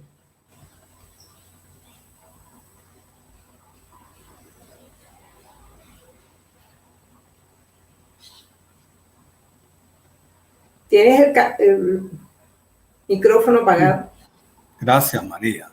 Bueno, gracias, Mari, y gracias, Tania, por aclararnos muchos de los elementos en la cual creo que nadie está exento de ello. Muchos, inclusive nosotros, compañeros nuestros, y bueno, la gran cantidad de gente que se ha visto afectada sobre el tema de los fallecimientos a partir del COVID, ha generado procesos que se deben manejar repentinamente alrededor del duelo. Bueno, continuando con el programa, la siguiente invitada es la profesora Olga Hoyos. La profesora Hoyos es psicóloga de la Universidad del Norte, es doctora en psicología con énfasis en desarrollo psicológico y aprendizaje escolar de la Universidad Autónoma de Madrid. Ella se ha desempeñado como docente de psicología en la Universidad del Norte y como profesora invitada de algunas importantes universidades, no solo del país, sino del exterior, como la Universidad Autónoma de Madrid, la Universidad Católica de Chile. Ella, como investigadora, está adscrita al Grupo de Investigación en Desarrollo Humano de la Universidad del Norte, específicamente en la línea de investigación de desarrollo humano y calidad de vida. Ella viene investigando desde hace más de 15 años sobre las relaciones entre pares, en particular el maltrato entre iguales por abuso de poder o por el conocido bullying. Temática en torno a la cual ha desarrollado distintas investigaciones y ha publicado varios y múltiples artículos científicos alrededor de este tema. Más recientemente, ella ha dedicado parte de su interés y actividad investigativa sobre la autorregulación para el aprendizaje.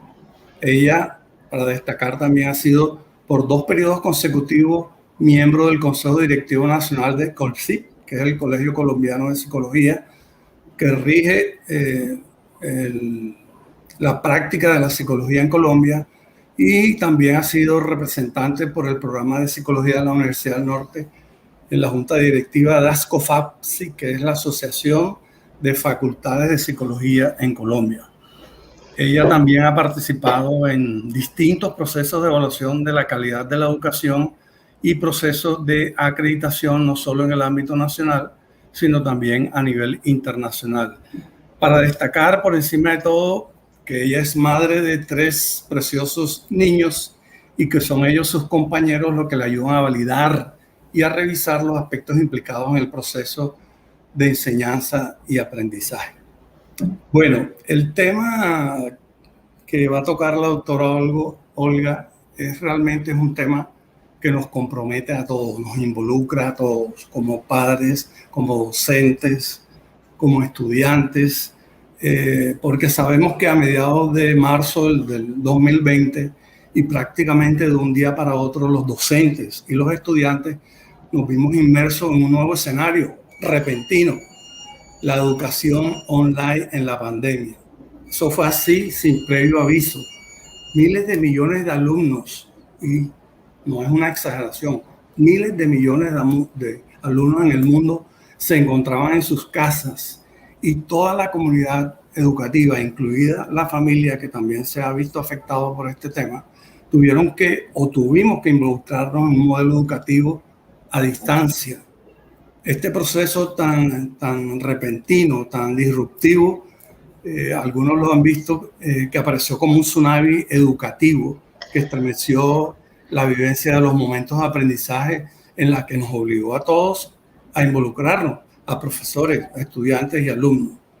De manera que este es un tema que todavía se está debatiendo y se seguirá debatiendo, ya que, por ejemplo, la UNESCO dice que esta pandemia ha estado afectando al 94% de los estudiantes a nivel mundial. Es una cifra patética que realmente nos convoca para saber si lo estamos haciendo bien como docentes, si realmente se está aprendiendo, cómo han tomado las familias este proceso tan inesperado.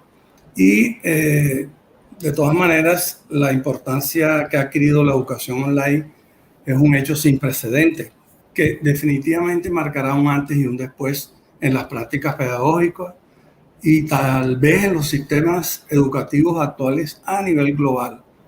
De manera que ese es un reto que se nos presenta en los sistemas educativos, para poder mantener esa vitalidad de la educación, poder promover el desarrollo de aprendizaje significativo, mantener el interés de los estudiantes.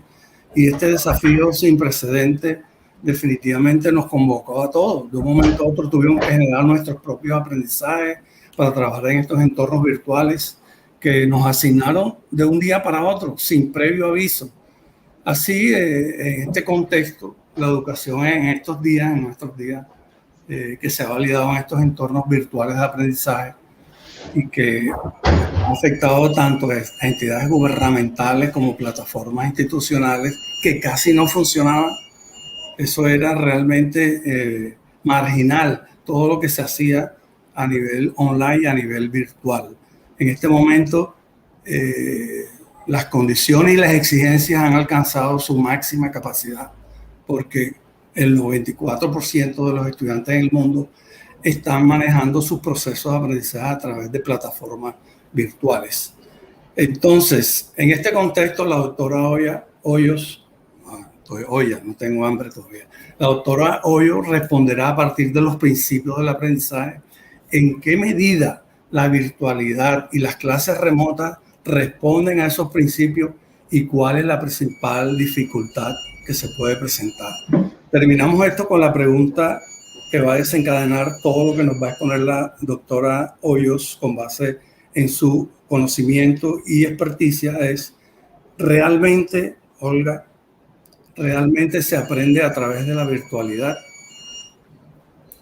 Te cedo la palabra. Bueno, muy buenas tardes. Primero que todo, agradecer a los organizadores del evento, expresar mis felicitaciones a nuestro programa. Es un placer estar aquí en este espacio y agradecer a cada uno de ustedes que han sacado un rato para acompañarnos. El tema que nos convoca en este momento es un tema que probablemente muchos padres nos hemos estado haciendo a lo largo de este tiempo y también se hacen los docentes esta pregunta. La respuesta simple a esto es sí aprenden. Ahora, la respuesta compleja es depende. Aprenden, depende de. Cuando nosotros analizamos las situaciones de aprendizaje, yo creo que hay algo que no podemos perder de vista y es la perspectiva del desarrollo evolutivo. No es lo mismo si estamos hablando de los preescolares, por ejemplo, o de los niños ya en edad escolares, o si estamos hablando incluso de los universitarios. Entonces, eso nos permite entender diferencias individuales y distintos momentos evolutivos en los que van a dar un contexto diferente para poder interpretar qué es lo que ocurre.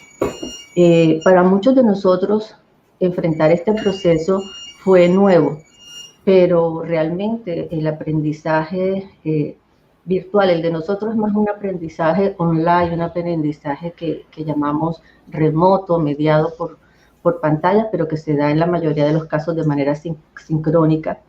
Pero este aprendizaje mediado por tecnologías, por estas distintas herramientas ha funcionado desde hace mucho tiempo.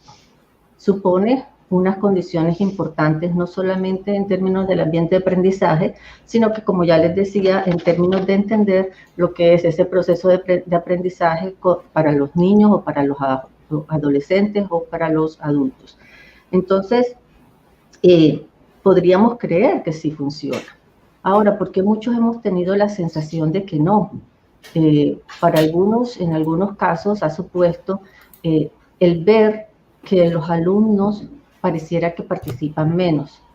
Si estamos hablando de los adolescentes y de los estudiantes universitarios, nos encontramos con todas las dificultades que hemos experimentado del poder verles las caras, porque en algunas ocasiones las condiciones de conexión no favorecen que esto se dé.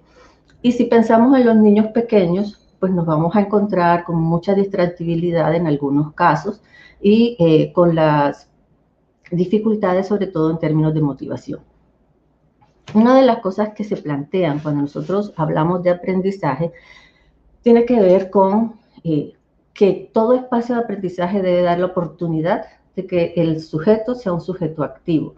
Esto quiere decir no que el sujeto esté brincando, saltando, sino que haya una clase que pueda desafiar el pensamiento del niño, que sea, y de la niña, del joven o de la joven, que se haga preguntas, que pueda plantearse respuestas a otros escenarios y de esa manera pueda participar activamente en la construcción del conocimiento. Pero esa construcción del conocimiento no se da por sí sola. Se requiere de un acompañamiento importante de los docentes para pensar esos espacios. Y no solo entre los pequeños, sino entre los mayores. Es decir, cómo vamos a organizar estos contenidos para que sean bien desafiantes en el sujeto. Y esto es válido para la clase virtual como para la clase que se da en el contexto del encuentro cara a cara. El ambiente de cooperación es necesario estimularlo, y no por competición, sino por ayuda mutua. Las investigaciones han mostrado que cuando se estimula la competición es menos favorable para la construcción de aprendizajes que cuando se estimula por el contrario en términos de colaboración. En ese sentido, el trabajar con las clases colaborativas, las actividades en grupos, favorecerlas, organizarlas, va a ser importante. En las clases virtuales y en las clases, bueno, voy a usar el término virtual, pero realmente son las clases remotas, ¿no? Online remotas, mediadas por las pantallas. Y en las clases presenciales nos encontramos con estudiantes que a veces tienen dificultades para formar grupos. Nosotros como profesores no podemos excluirnos de esto, sino que debemos estar atentos para colaborarles y acompañarlos en el proceso de integrarse. Tenemos que tener siempre presente ese conocimiento previo y cómo se puede relacionar con el conocimiento nuevo. Pero en medio de todo, una de las cosas que más está condicionando este proceso y que observamos padres y docentes es lo que tiene que ver con el tema de la autorregulación y el tema de la motivación, ¿sí?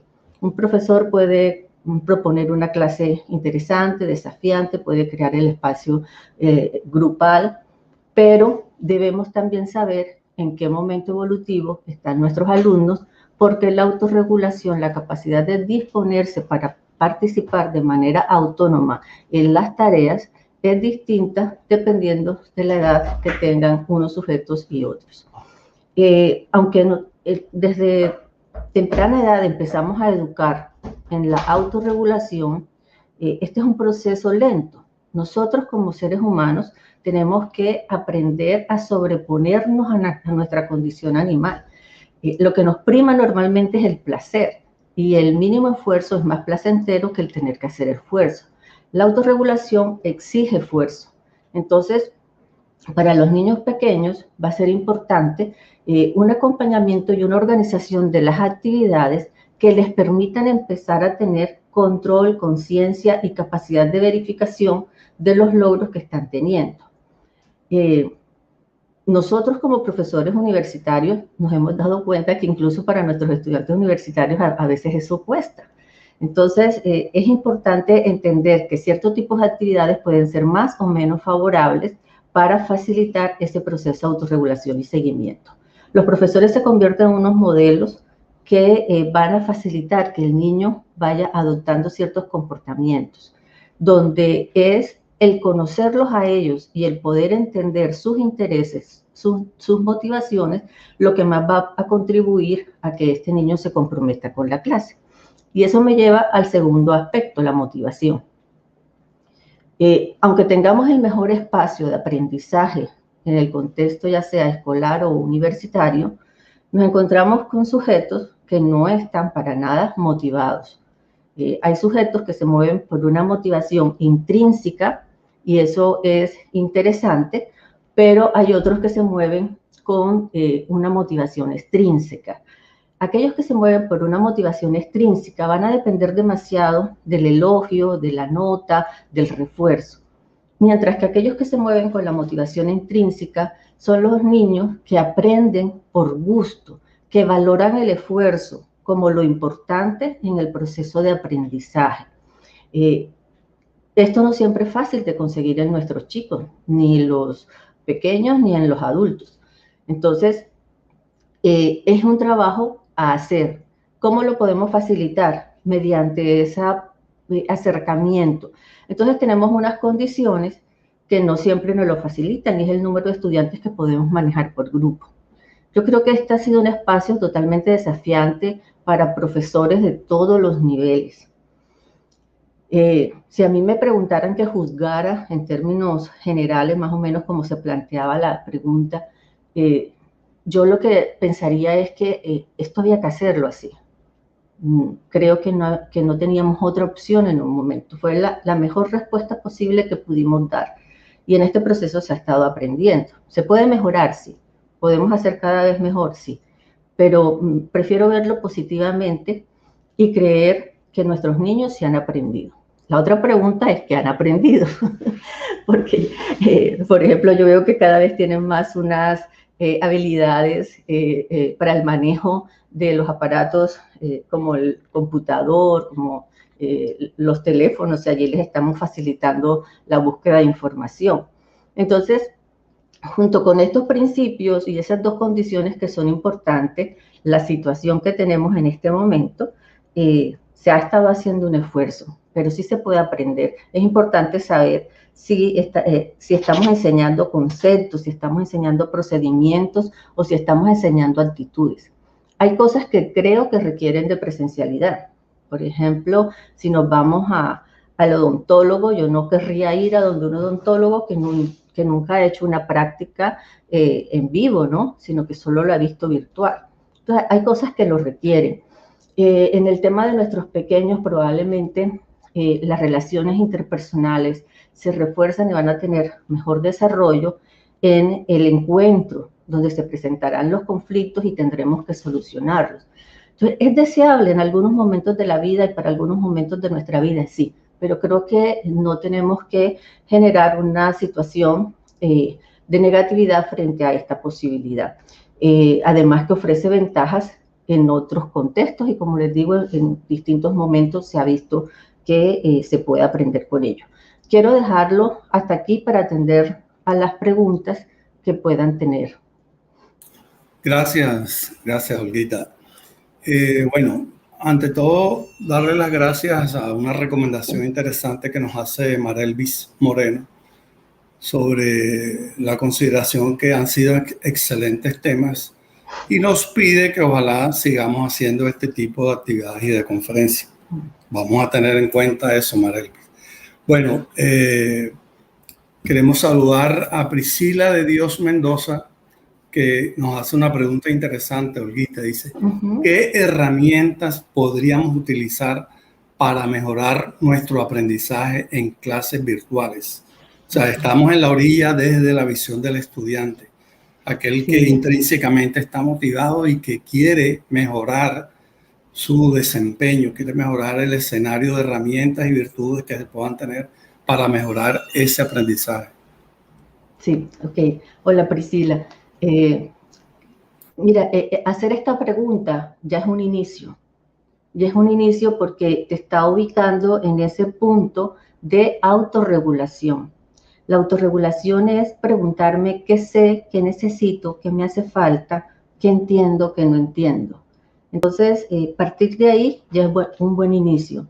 Y ahora, con relación a eso, lo que tenemos que empezar es a entrenar nuestro sistema cognitivo para que pueda identificar y verificar los aprendizajes.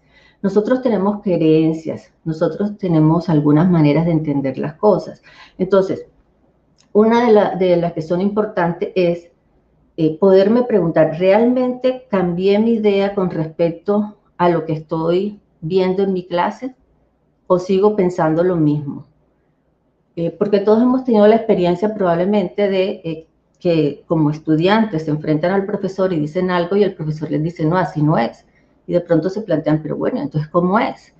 Y pareciera que no queda claro. Entonces, poder plantearme las preguntas, ¿estoy entendiendo lo que se me está planteando? Es importante. Poder verificar qué cosas necesito para entender esto que estoy estudiando. ¿Cómo puedo relacionar esto que estoy aprendiendo con unas situaciones ajenas a la clase? La transferencia es una condición importante. Entonces, en el espacio virtual podemos hacer esto. Perfectamente lo podemos hacer. Cada una de las estrategias que manejamos y que son válidas en un contexto presencial son súper importantes aquí. La más importante que podría estar dándose es la de la autorregulación. Entonces, yo sé que en ocasiones hay condiciones del espacio de aprendizaje con el que están contando que no siempre es el más adecuado, pues es el que pueden tener. Pero tratar de optimizarlo y darse cuenta de ellos y poder minimizar las dificultades es un punto necesario. Porque si yo sé que me distraigo, pero estoy sin audífonos y lo que estoy es escuchando todo lo que pasa a mi alrededor, es un elemento más en contra.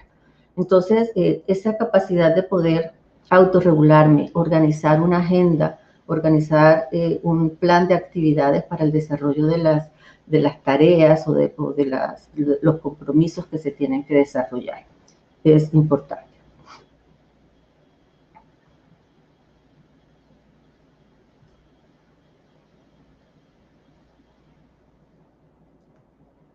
Cami, tienes el micrófono cerrado. No te escuchamos. Perdón, qué pena, para que el ambiente no se contamine. Te decía, Olguita, que Ana María Peláez Fuentes hace una pregunta que tú tal vez ya la respondiste, pero específicamente ella en el contexto ese de la motivación como uno de los factores más importantes y esa excelente apreciación que hace de la importancia de la motivación cuando es extrínseca o intrínseca. Ella pregunta, cuando se da ese tipo de condiciones, ¿cómo hacemos para motivar a los alumnos en esas clases virtuales? ¿Sabes? ¿Qué herramientas? Y sabemos que esto es nuevo para todos porque fue un proceso repentino, pero ella está preocupada por buscar, identificar mecanismos, estrategias, formas de acelerar o mejorar esa motivación para cumplir con esos aprendizajes y con los objetivos que cada clase tiene. Sí. Mira, una de las cosas que ocurren con frecuencia es que el estudiante puede llegar a nuestra clase sin ser necesariamente la que querían ver. O tienen la fantasía de que van a estudiar, van a llegar a ser psicólogos o qué sé yo, sin tener que transitar por todas las asignaturas que van a transitar, igual que van al colegio y tienen que ver un montón de cosas que no necesariamente querían ver. Entonces, eso afecta su motivación. Por eso uno ve que, en cambio, aprenden frente al youtuber, y uno dice, pues claro que aprenden, si no, miren cómo se aprenden todo lo que escuchan de un youtuber, se vuelven unos expertos. Pues sí aprenden, pero ¿qué es lo que está pasando allí? Están totalmente interesados en ese tema. Yo creo que allí volvemos al punto de conocer sus intereses, sus motivaciones y conectarlos con ellos. Conectarlos con esos intereses y conectarlos con aspectos de la vida cotidiana. A mí creo que me ha funcionado cuando se ve la importancia de lo que se está dando para el contexto de la vida cotidiana. y conectarlo con los intereses. Si hay chicos que saben de música, que saben bailar y demás, tratar de ver cómo podemos conectarlo. Y centrar el logro de la tarea en el esfuerzo, no tanto en el resultado en términos de calificación, sino en el esfuerzo que se está realizando. Si estamos hablando de niños más pequeños, eso todavía es más importante, porque a los niños les tenemos que mostrar que hacer las cosas bien requieren esfuerzo, que no se trata del 5, no se trata de que te va a dar un premio, que se pueden equivocar, que lo pueden hacer 3 veces, pero que a la cuarta aprendieron, vale, hiciste un esfuerzo, el esfuerzo es el que te significó ese resultado. Y de esa manera se ubica más intrínsecamente esa motivación y esa confianza en ellos más que en lo que ocurre desde fuera. Excelente, excelente, Olguita, porque eso que tú comentas nos implica a todos, sobre todo a nosotros como docentes, porque hay que hacer un esfuerzo adicional, hay que adaptarse y motivar a esos estudiantes, sobre todo en estas condiciones en las cuales la brecha generacional entre los docentes y estudiantes es cada vez mayor. Exige realmente un esfuerzo de parte de los docentes para mantener esa motivación, ese foco de atención. O sea que eso nos toca mucho a nosotros. Marcela Díaz Granado desde el Amazonas hace una pregunta muy interesante. Y ella pregunta, ¿qué es más importante, el rol del docente o del estudiante? ¿Cuál o qué es lo más importante en esa ecuación, en esa relación del rol del docente o del estudiante en este contexto de educación remota, de acuerdo a lo que nos has enseñado? Interesante, Marcela, interesante. En los distintos momentos, ustedes siempre me van a escuchar hablar de los distintos momentos evolutivos porque la edad del sujeto me permite entender muchas cosas, ¿no? En términos de autorregulación, pero en términos de intereses también, cambian con esa edad. Aquí no hay un peso más de uno que de otro. Este proceso requiere de los dos. Nosotros no estamos en una educación virtual en la que entonces esto supondría que hay unos módulos que el estudiante ve en cualquier momento, que lo hace por sí solo, cuando él quiera. No, nosotros se ha hecho un esfuerzo para que sean sincrónicas y cara a cara. Entonces, ¿esto qué quiere decir? Que si nos estamos encontrando, el esfuerzo es de los dos lados. Y yo creo que hablar de eso con el estudiante a veces viene bien. Les cuesta un poco a ustedes, para mí también a veces es difícil, se puede plantear y se empatiza un poco en esa situación. Pero el rol es importante de lado y lado y así ayudamos a que se comprometan. El profesor tiene la responsabilidad de generar unos contenidos y un espacio de aprendizaje que pueda ser desafiante, que trate o esté destinado a llamar la atención y a enganchar a ese estudiante. Ahí después miramos si se logra o no, porque las diferencias individuales cuentan, ¿verdad? Y en todo proceso de aprendizaje, el papel activo del sujeto es fundamental. Un sujeto que no se ocupa de qué está aprendiendo, de qué está entendiendo, va a repetirnos, pero no va a entender qué es lo que se le está enseñando. Entonces, ese rol de los dos es fundamental. Yo no creo que es importante centrarlos como personas y no estrictamente como contenidos, eso sí. Es decir, tengo los contenidos, pero mi rol como profesor en términos de guía, modelador, orientador y el rol del estudiante que aprende. Porque no se trata de que me copie y de que yo le enseñe, le diga todo, sino de que también desde la forma en la que yo organizo esa clase, él empieza a construir los conocimientos. A veces a los estudiantes no les gusta eso. Cuando uno empieza a hacer este tipo de cosas, es que me gustaría oírla más, que me gustaría que usted hablara más durante la clase.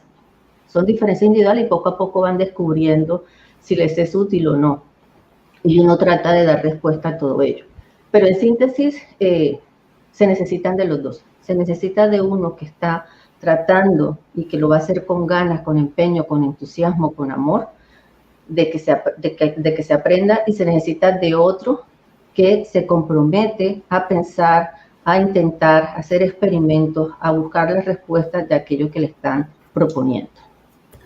Muy bien, Olguita. Bueno, el tema obviamente es de alto interés y ha desencadenado una cantidad de preguntas por distintos canales de comunicación. Por WhatsApp tengo cantidades.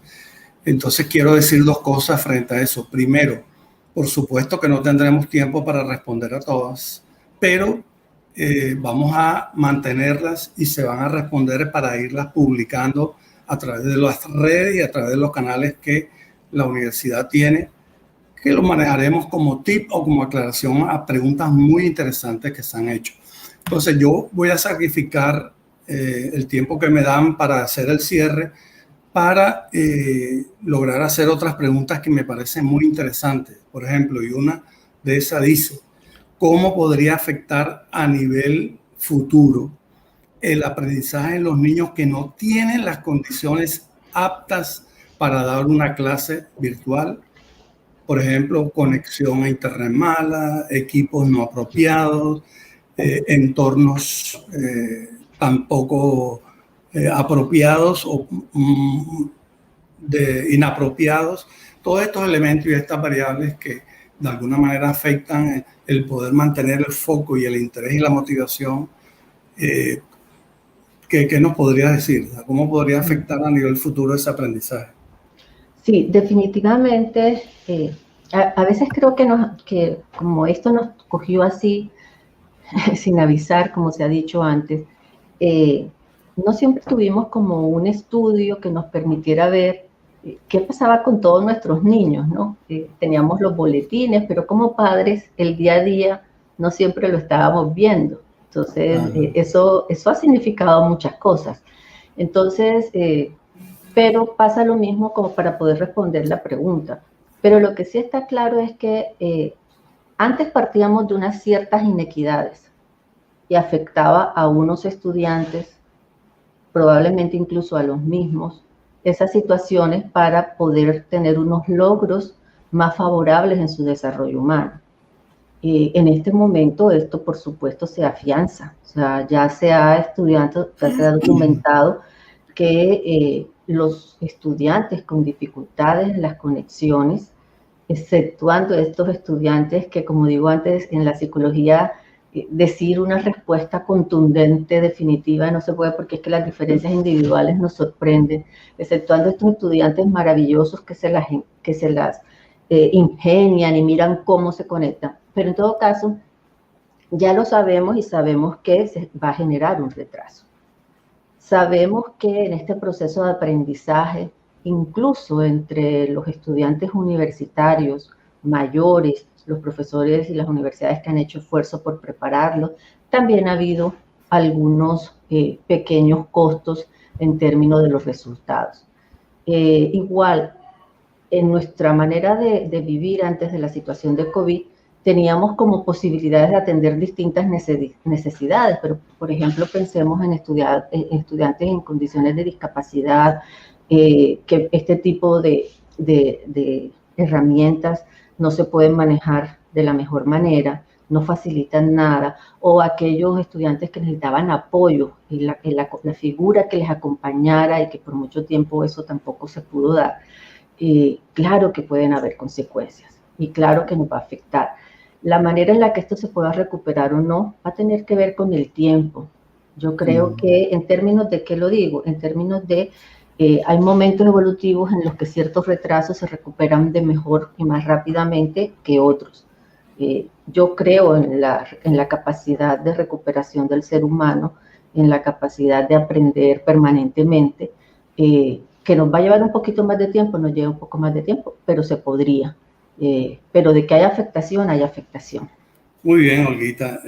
Bueno, es importante conocer eso sobre el atraso en términos del proceso educativo y el desarrollo mismo. Pero Julián, en relación con eso, Julián Graciani, a quien saludamos especialmente, nos pone o nos coloca en otro contexto que creo que en la evidencia empírica es la variable que más se ha tocado, la que más se ha destacado, y es el que tiene que ver con las relaciones interpersonales. Él pregunta cómo afecta a nivel de relaciones interpersonales la virtualidad en niños, sobre todo en los más pequeños, a sabiendas que uno de los elementos más importantes en la educación en sí mismo es el desarrollo de esas habilidades sociales, de relaciones sociales y de relaciones interpersonales. ¿Y qué hacemos frente a eso? Sí. Hola, Julián. Realmente la dificultad o las consecuencias o cómo afecta va a ser distinto dependiendo de las personas. Yo nuevamente me vuelvo a las diferencias individuales, pero en términos generales podríamos señalar que todos hemos sufrido consecuencias, todos hemos sufrido pérdidas en términos de la posibilidad del encuentro, de la conversación y demás, ¿verdad? Y hay consecuencias de tristeza y demás. Pero la pregunta tuya que va enfocada a los más pequeños, yo creo que ha sido gran preocupación para muchos de nosotros, como padres y para los que son educadores y para los psicólogos que atendemos chicos que vemos que esto está significando cosas muy importantes. Entonces, como psicólogos evolutivos, el espacio de la relación interpersonal es fundamental para aprender las normas sociales, para aprender a vivir en sociedad, las reglas, para la diversión, para encontrarte con el otro, para vivir la diferencia. Entonces, para estos pequeños realmente lo hemos lamentado, pero vuelvo y señalo, es recuperable. Si esto se prolonga a largo plazo, pues vamos a tener una sociedad diferente. Pero en este momento, si recuperamos estos espacios, podemos tener a niños que nuevamente se encuentren y aprendan y vivan esos aprendizajes que se deben tener. Encontramos niños que están teniendo miedos de salir, que están teniendo pesadillas por la situación vivida, niños que cuando ven a los otros no se quieren acercar porque están acostumbrados a que les hemos estado diciendo distancia.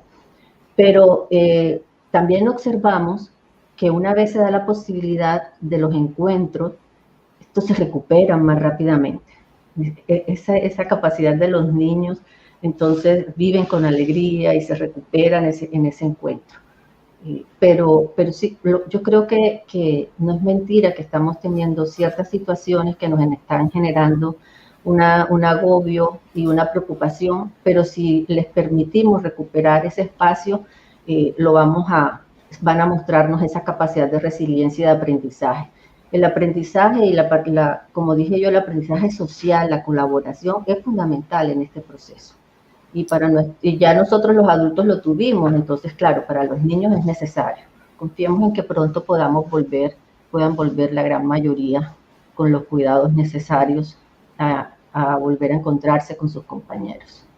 Muy bien, bueno, Olguita, vamos a cerrar con una última pregunta para responderle a Valentina Jaramillo, quien ha estado muy activa, muy dedicada, muy interesada. Y su pregunta concreta es, ¿este aprendizaje también depende del método de estudio de los estudiantes? Has hablado de motivaciones, de autorregulación, pero aquí estamos hablando de un tema instrumental relacionado con el método de estudio. ¿Qué nos puedes decir sobre esto? Sí, si estuviéramos en clase yo le diría a Valentina, ¿tú qué piensas? Pero yo creo que el método de estudio afecta en cualquier contexto. Afecta o facilita en cualquier contexto. Es decir, siempre se nos ha aconsejado, tenemos que identificar un método de estudio adecuado. Entonces hay personas que hacen resúmenes, aprenden los resúmenes, pero los resúmenes son suma de temas, no muestran la estructura interrelacional de los temas, ni las categorías de inclusión, ni nada. Entonces, el método de estudio y entender cómo es el método de estudio, cómo se debe hacer, va a ser importante en cualquier espacio. Y tener un método, una manera, le sirve a las personas. Cada quien debería escoger el suyo. En ocasiones tú le puedes plantear a alguien uno y dice, no, eso no me sirve, pero resulta que le va muy bien haciendo dibujos con relación a los temas vistos. Hay otro que se inventa canciones. Entonces, es importante que lo obtengan, pero mi respuesta sería que el método es válido y necesario en todos los aprendizajes. Muy bien, Olguita, excelente, mil gracias. Aquí Muchas gracias a todos. Hemos aprendido todos. Ahí tengo un par de inquietudes que te las voy a hacer en privado porque creo que son necesarias. El tema de cómo generar esos procesos de motivación nos han sido muy útiles a todos, no solo a aquellos que están en el grupo poblacional como estudiantes, sino a nosotros como docentes.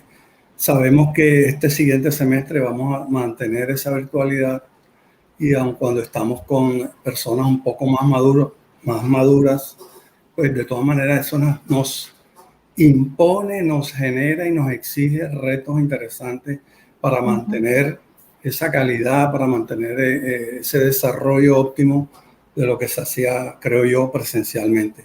Muchísimas gracias, Olguitas. Gracias. Y si me equivoqué algunas veces tu nombre es por tratar de ser muy formal. Yo prefiero ser en la informalidad. Gracias. Nada, saludos a todos, muchas gracias y felices 50, ¿no? Al programa de psicología. Claro, claro. Bueno, le damos la palabra inmediatamente a Mayelin Moreno, quien va a coordinar la presentación de nuestra siguiente invitada,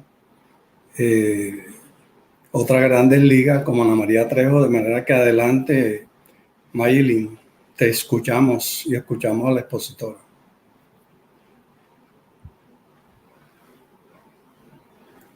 Bueno, muchas gracias a Camilo, a Olga, por esta brillante intervención. Bueno, vamos a finalizar el evento con el último conversatorio, como lo ha dicho Camilo, con la profesora Ana María Trejos. Hemos escuchado hablar sobre la ansiedad, sobre el duelo, el aprendizaje en la virtualidad, y ahora vamos a finalizar con un nuevo tema. ¿Cómo ayudamos a otras personas en situaciones difíciles? ¿Solo lo podemos hacer los psicólogos? Como todos sabemos, con la pandemia se han incrementado los problemas de salud mental. Los psicólogos muchas veces no somos suficientes. ¿Podemos entonces, pueden entonces los que no son psicólogos ayudar? ¿Cómo ayudar? ¿Qué tipo de ayuda pueden brindar? Entonces, para responder a esta pregunta, hemos invitado a la profesora Ana María Trejos Herrera, quien es psicóloga y doctora en psicología de la Universidad del Norte, con estudios postdoctorales en ciencias sociales, niñez y juventud de la Universidad Católica de Sao Paulo en Brasil, de la Universidad de Manizales en Colombia, de la CINDE y de Clasco. Es profesora asistente del Departamento de Psicología de la Universidad del Norte e investigadora senior de Colciencias en temas de niñez y adolescencia afectada con el VIH-Sida y en temas en general de psicología clínica y de la salud. Actualmente coordina el doctorado en psicología de la Universidad del Norte y es magistrada del Tribunal Deontológico y Bioético de Psicología, zona norte del Colegio Colombiano de Psicólogos. Ana María, bienvenida, muchas gracias por aceptar la invitación y te damos la palabra para responder a la pregunta sobre si pueden las personas que no son psicólogos brindar primeros auxilios psicológicos. Gracias. Hola Mayelin, ¿cómo estás? Bien, gracias. Primero quiero agradecerte por esta invitación en el marco de los 50 años de nuestro departamento. Me siento muy complacida de poder compartir este espacio contigo y con mis otros compañeros.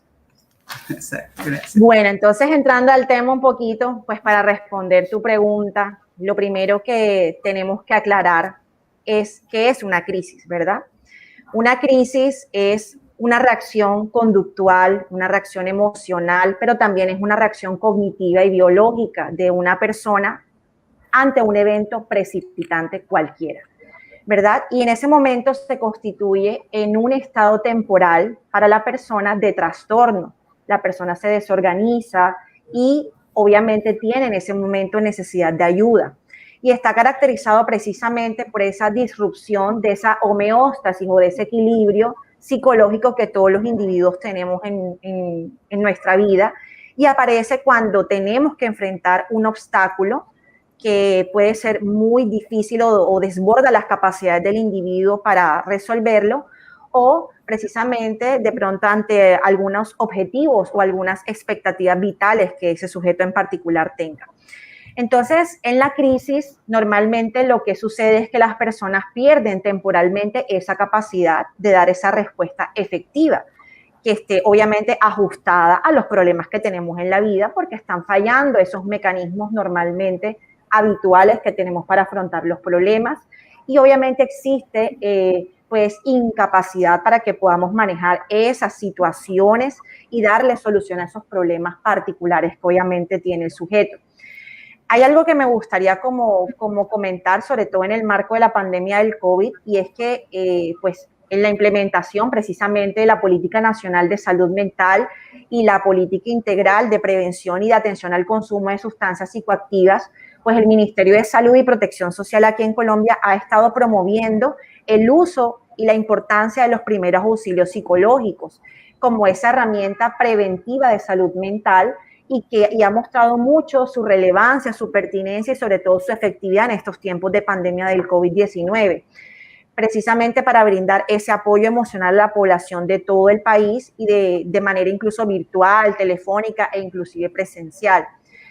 Incluso la subdirectora de enfermedades no transmisibles ha estado informando que más de 5.000 profesionales han estado capacitándose durante este tiempo, a lo largo precisamente de los últimos meses, para atender la salud mental de la población colombiana.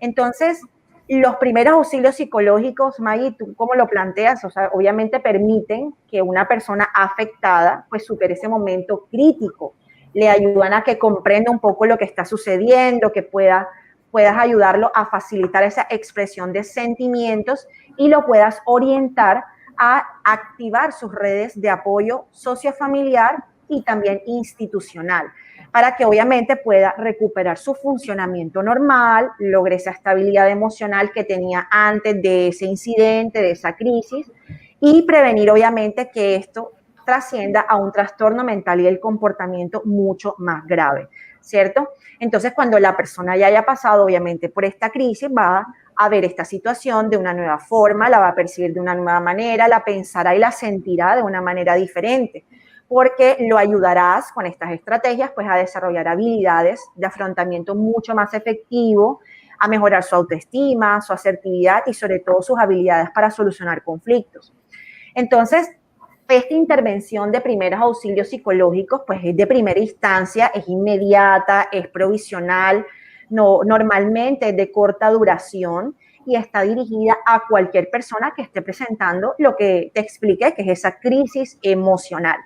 Entonces, normalmente pues se realizan en el mismo lugar del suceso y por parte, ahí sí me gustaría pues responder directamente tu pregunta, por parte de cualquier persona que esté lo suficientemente entrenada y formada para proporcionar este apoyo, porque eso es lo que ayuda realmente a reducir el peligro de lesiones, de agresiones e incluso de muerte por homicidio o por suicidio.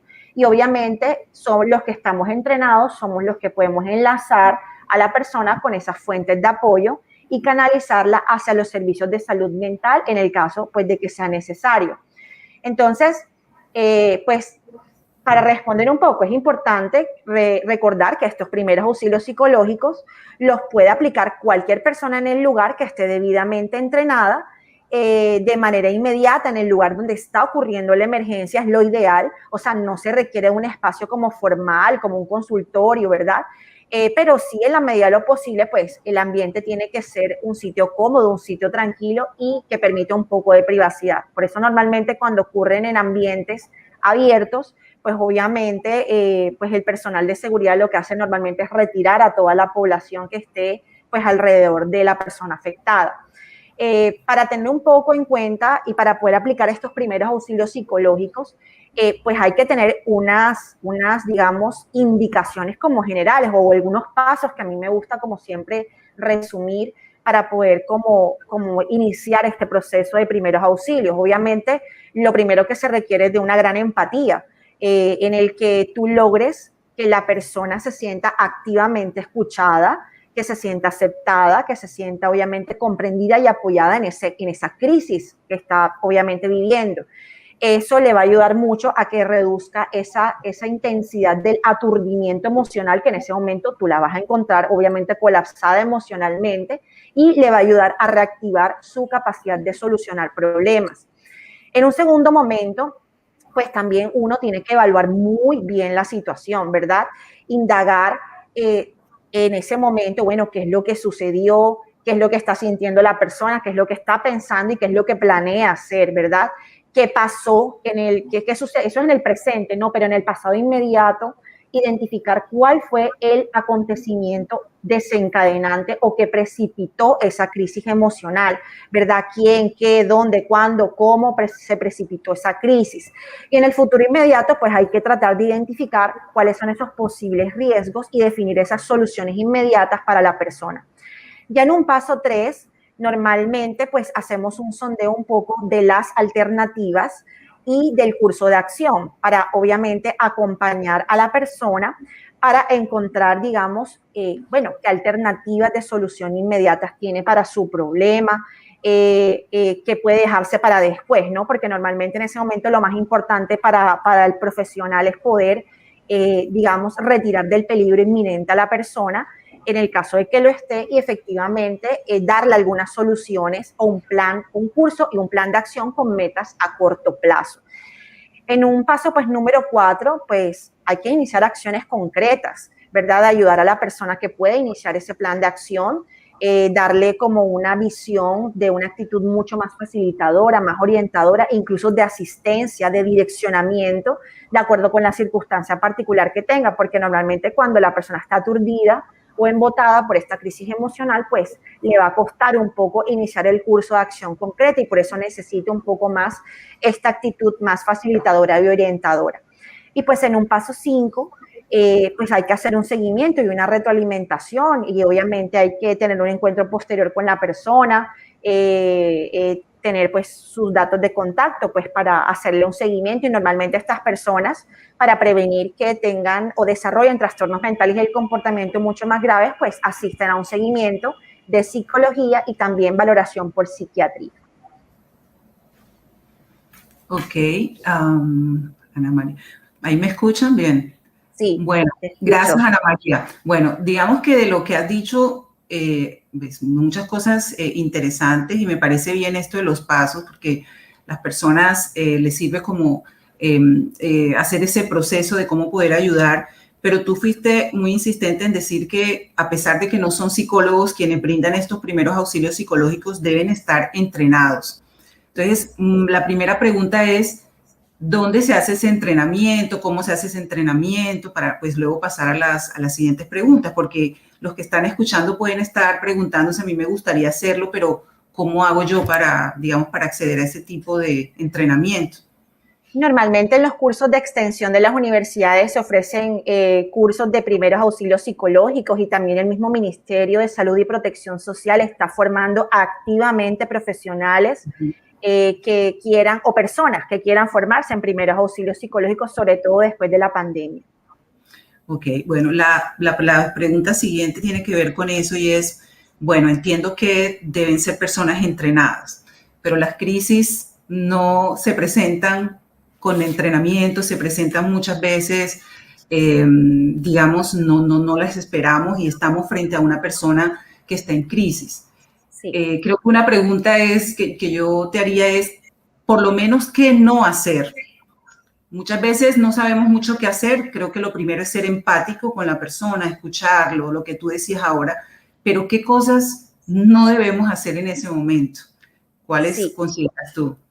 Bueno, mira, en ese momento es muy importante primero entender que obviamente hay un estado de crisis totalmente activo. O sea, la persona está, como te lo dije, desorganizada, hay una invasión de tensión emocional muy grande, ese proceso homeostático está desequilibrado. Eso puede durar de 1 a 4 horas dependiendo de la persona. Ellos normalmente, cuando te hablan, tú les vas a notar claramente que ellos te hablan y experimentan una visión totalmente de túnel, ¿verdad? Algunos se inmovilizan, la parte cognitiva se altera también, hay muchas preocupaciones, muchas ideas distorsionadas por lo que sucedió. Entonces, obviamente, lo primero es siempre estar alerta y concentrar toda la atención sobre la persona. Eso es muy, muy importante. A veces lo dejamos pasar por alto, pero no indagamos, ¿verdad? Qué está pasando en la escena, no evaluamos, ¿verdad? Los posibles, digamos, o los potenciales factores que pueden contribuir a que la persona, digamos, se torne mucho más agresiva de pronto en un momento dado, ¿verdad? Hay incluso un error que a veces se comete y es que queremos ayudar y ayudar enseguida y no miramos o no evaluamos bien esa escena, ¿verdad? Con esos potenciales, digamos, factores de riesgo y adicionalmente no le decimos a nadie que vamos a prestar este primer auxilio psicológico. Lo primero que hay que hacer obviamente es notificar, ¿verdad?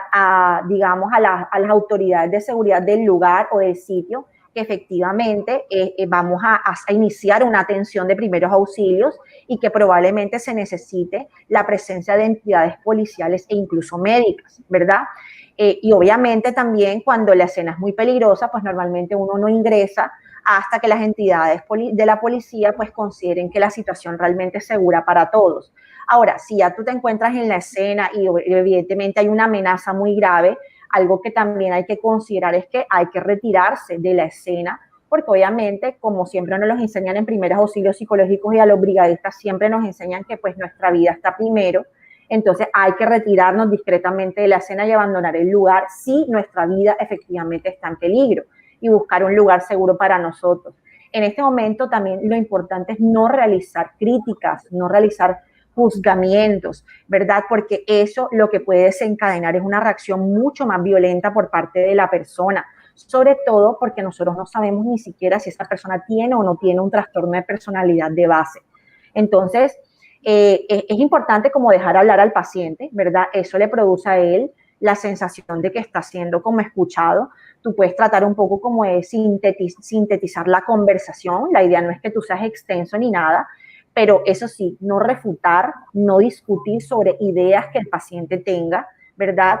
Porque eso puede afectar tu integridad o la integridad de todas las personas que están atendiendo el evento, ¿verdad? O la del mismo paciente o la de terceros, ¿verdad? O sea, hay que permanecer con emociones neutrales, no hay que obviamente sobresaltarse, mantener mucho la calma, procurar no perder la calma, ¿verdad? Y que eso no se nos note en nuestro comportamiento, pues no verbal y en nuestra voz, ¿verdad?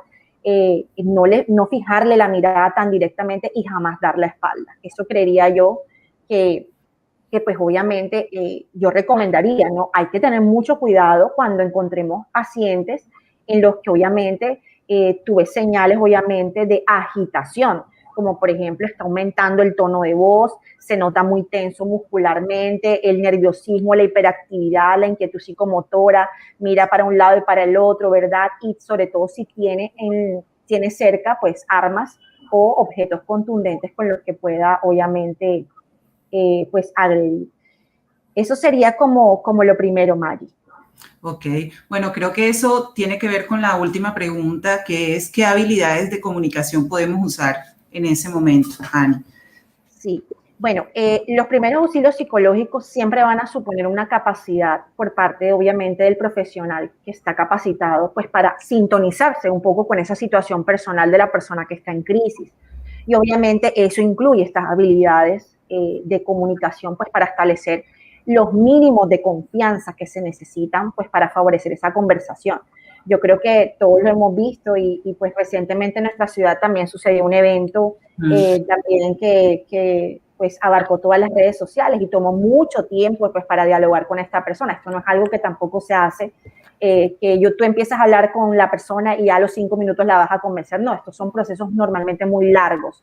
Entonces siempre hay que invitar a la persona a hablar por el tiempo que sea necesario, escuchar un poco esos hechos que le pasaron o los sentimientos que está experimentando, tratar obviamente de ir sintetizando y reflejando un poco cómo se siente respecto a estos hechos y a estos sentimientos que está experimentando.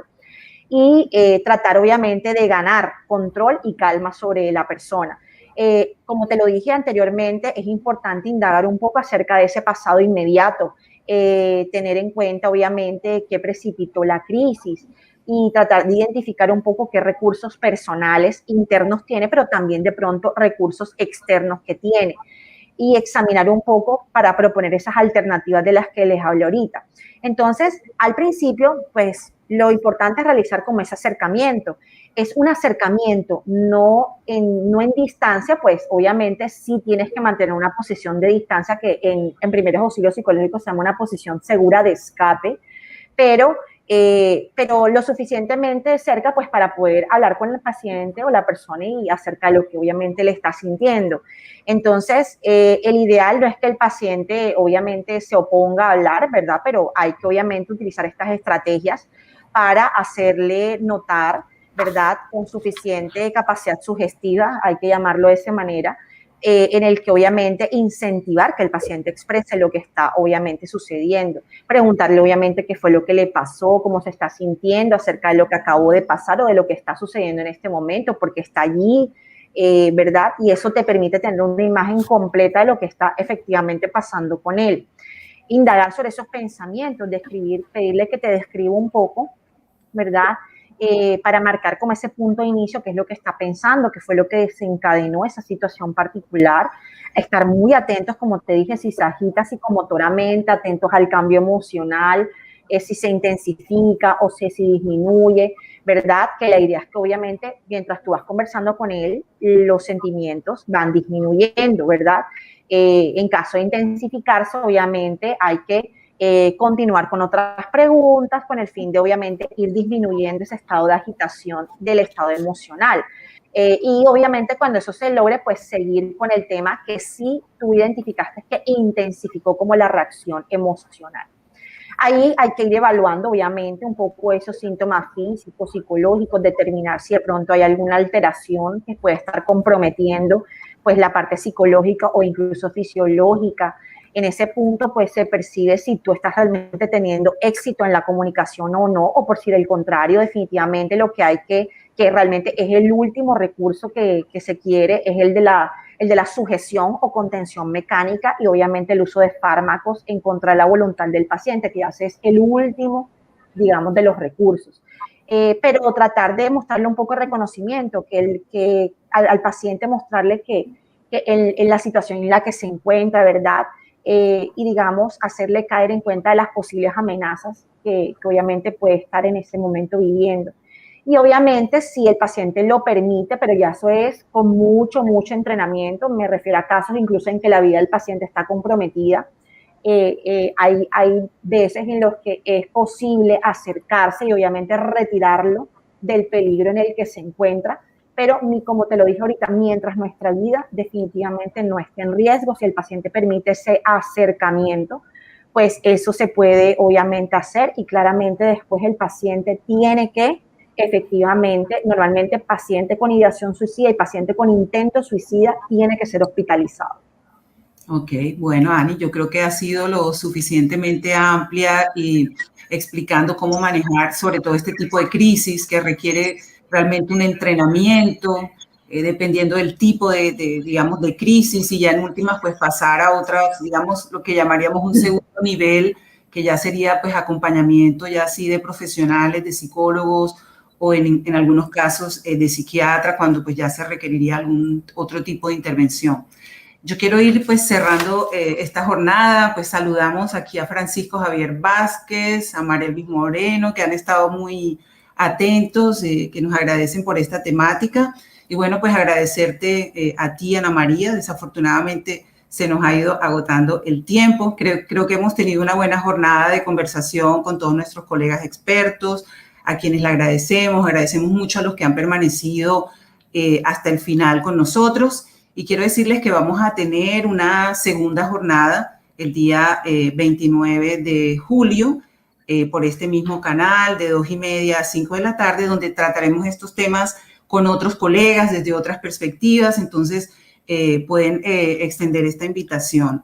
Yo sé que a partir de todas las conversaciones que hemos tenido, pues eso genera en algunos como el deseo de seguir conversando con un profesional. Queremos decirle que nosotros en la universidad tenemos el Centro Santa Rosa de Lima, que es un centro terapéutico en donde atienden los psicólogos de psicología, especialistas en psicología clínica, a quienes ustedes pueden acudir. También se pueden comunicar pues, con nosotros, y las preguntas pues, que desafortunadamente no pudimos contestar las vamos a ir respondiendo, como hemos dicho, a lo largo de la jornada a través de nuestro canal de Instagram, @psicologiauninorte, posgrados humanidades. Entonces, muchas gracias a todos y a todas por estar aquí. Hemos disfrutado mucho estos conversatorios y les deseamos un feliz resto de tarde. Muchas gracias.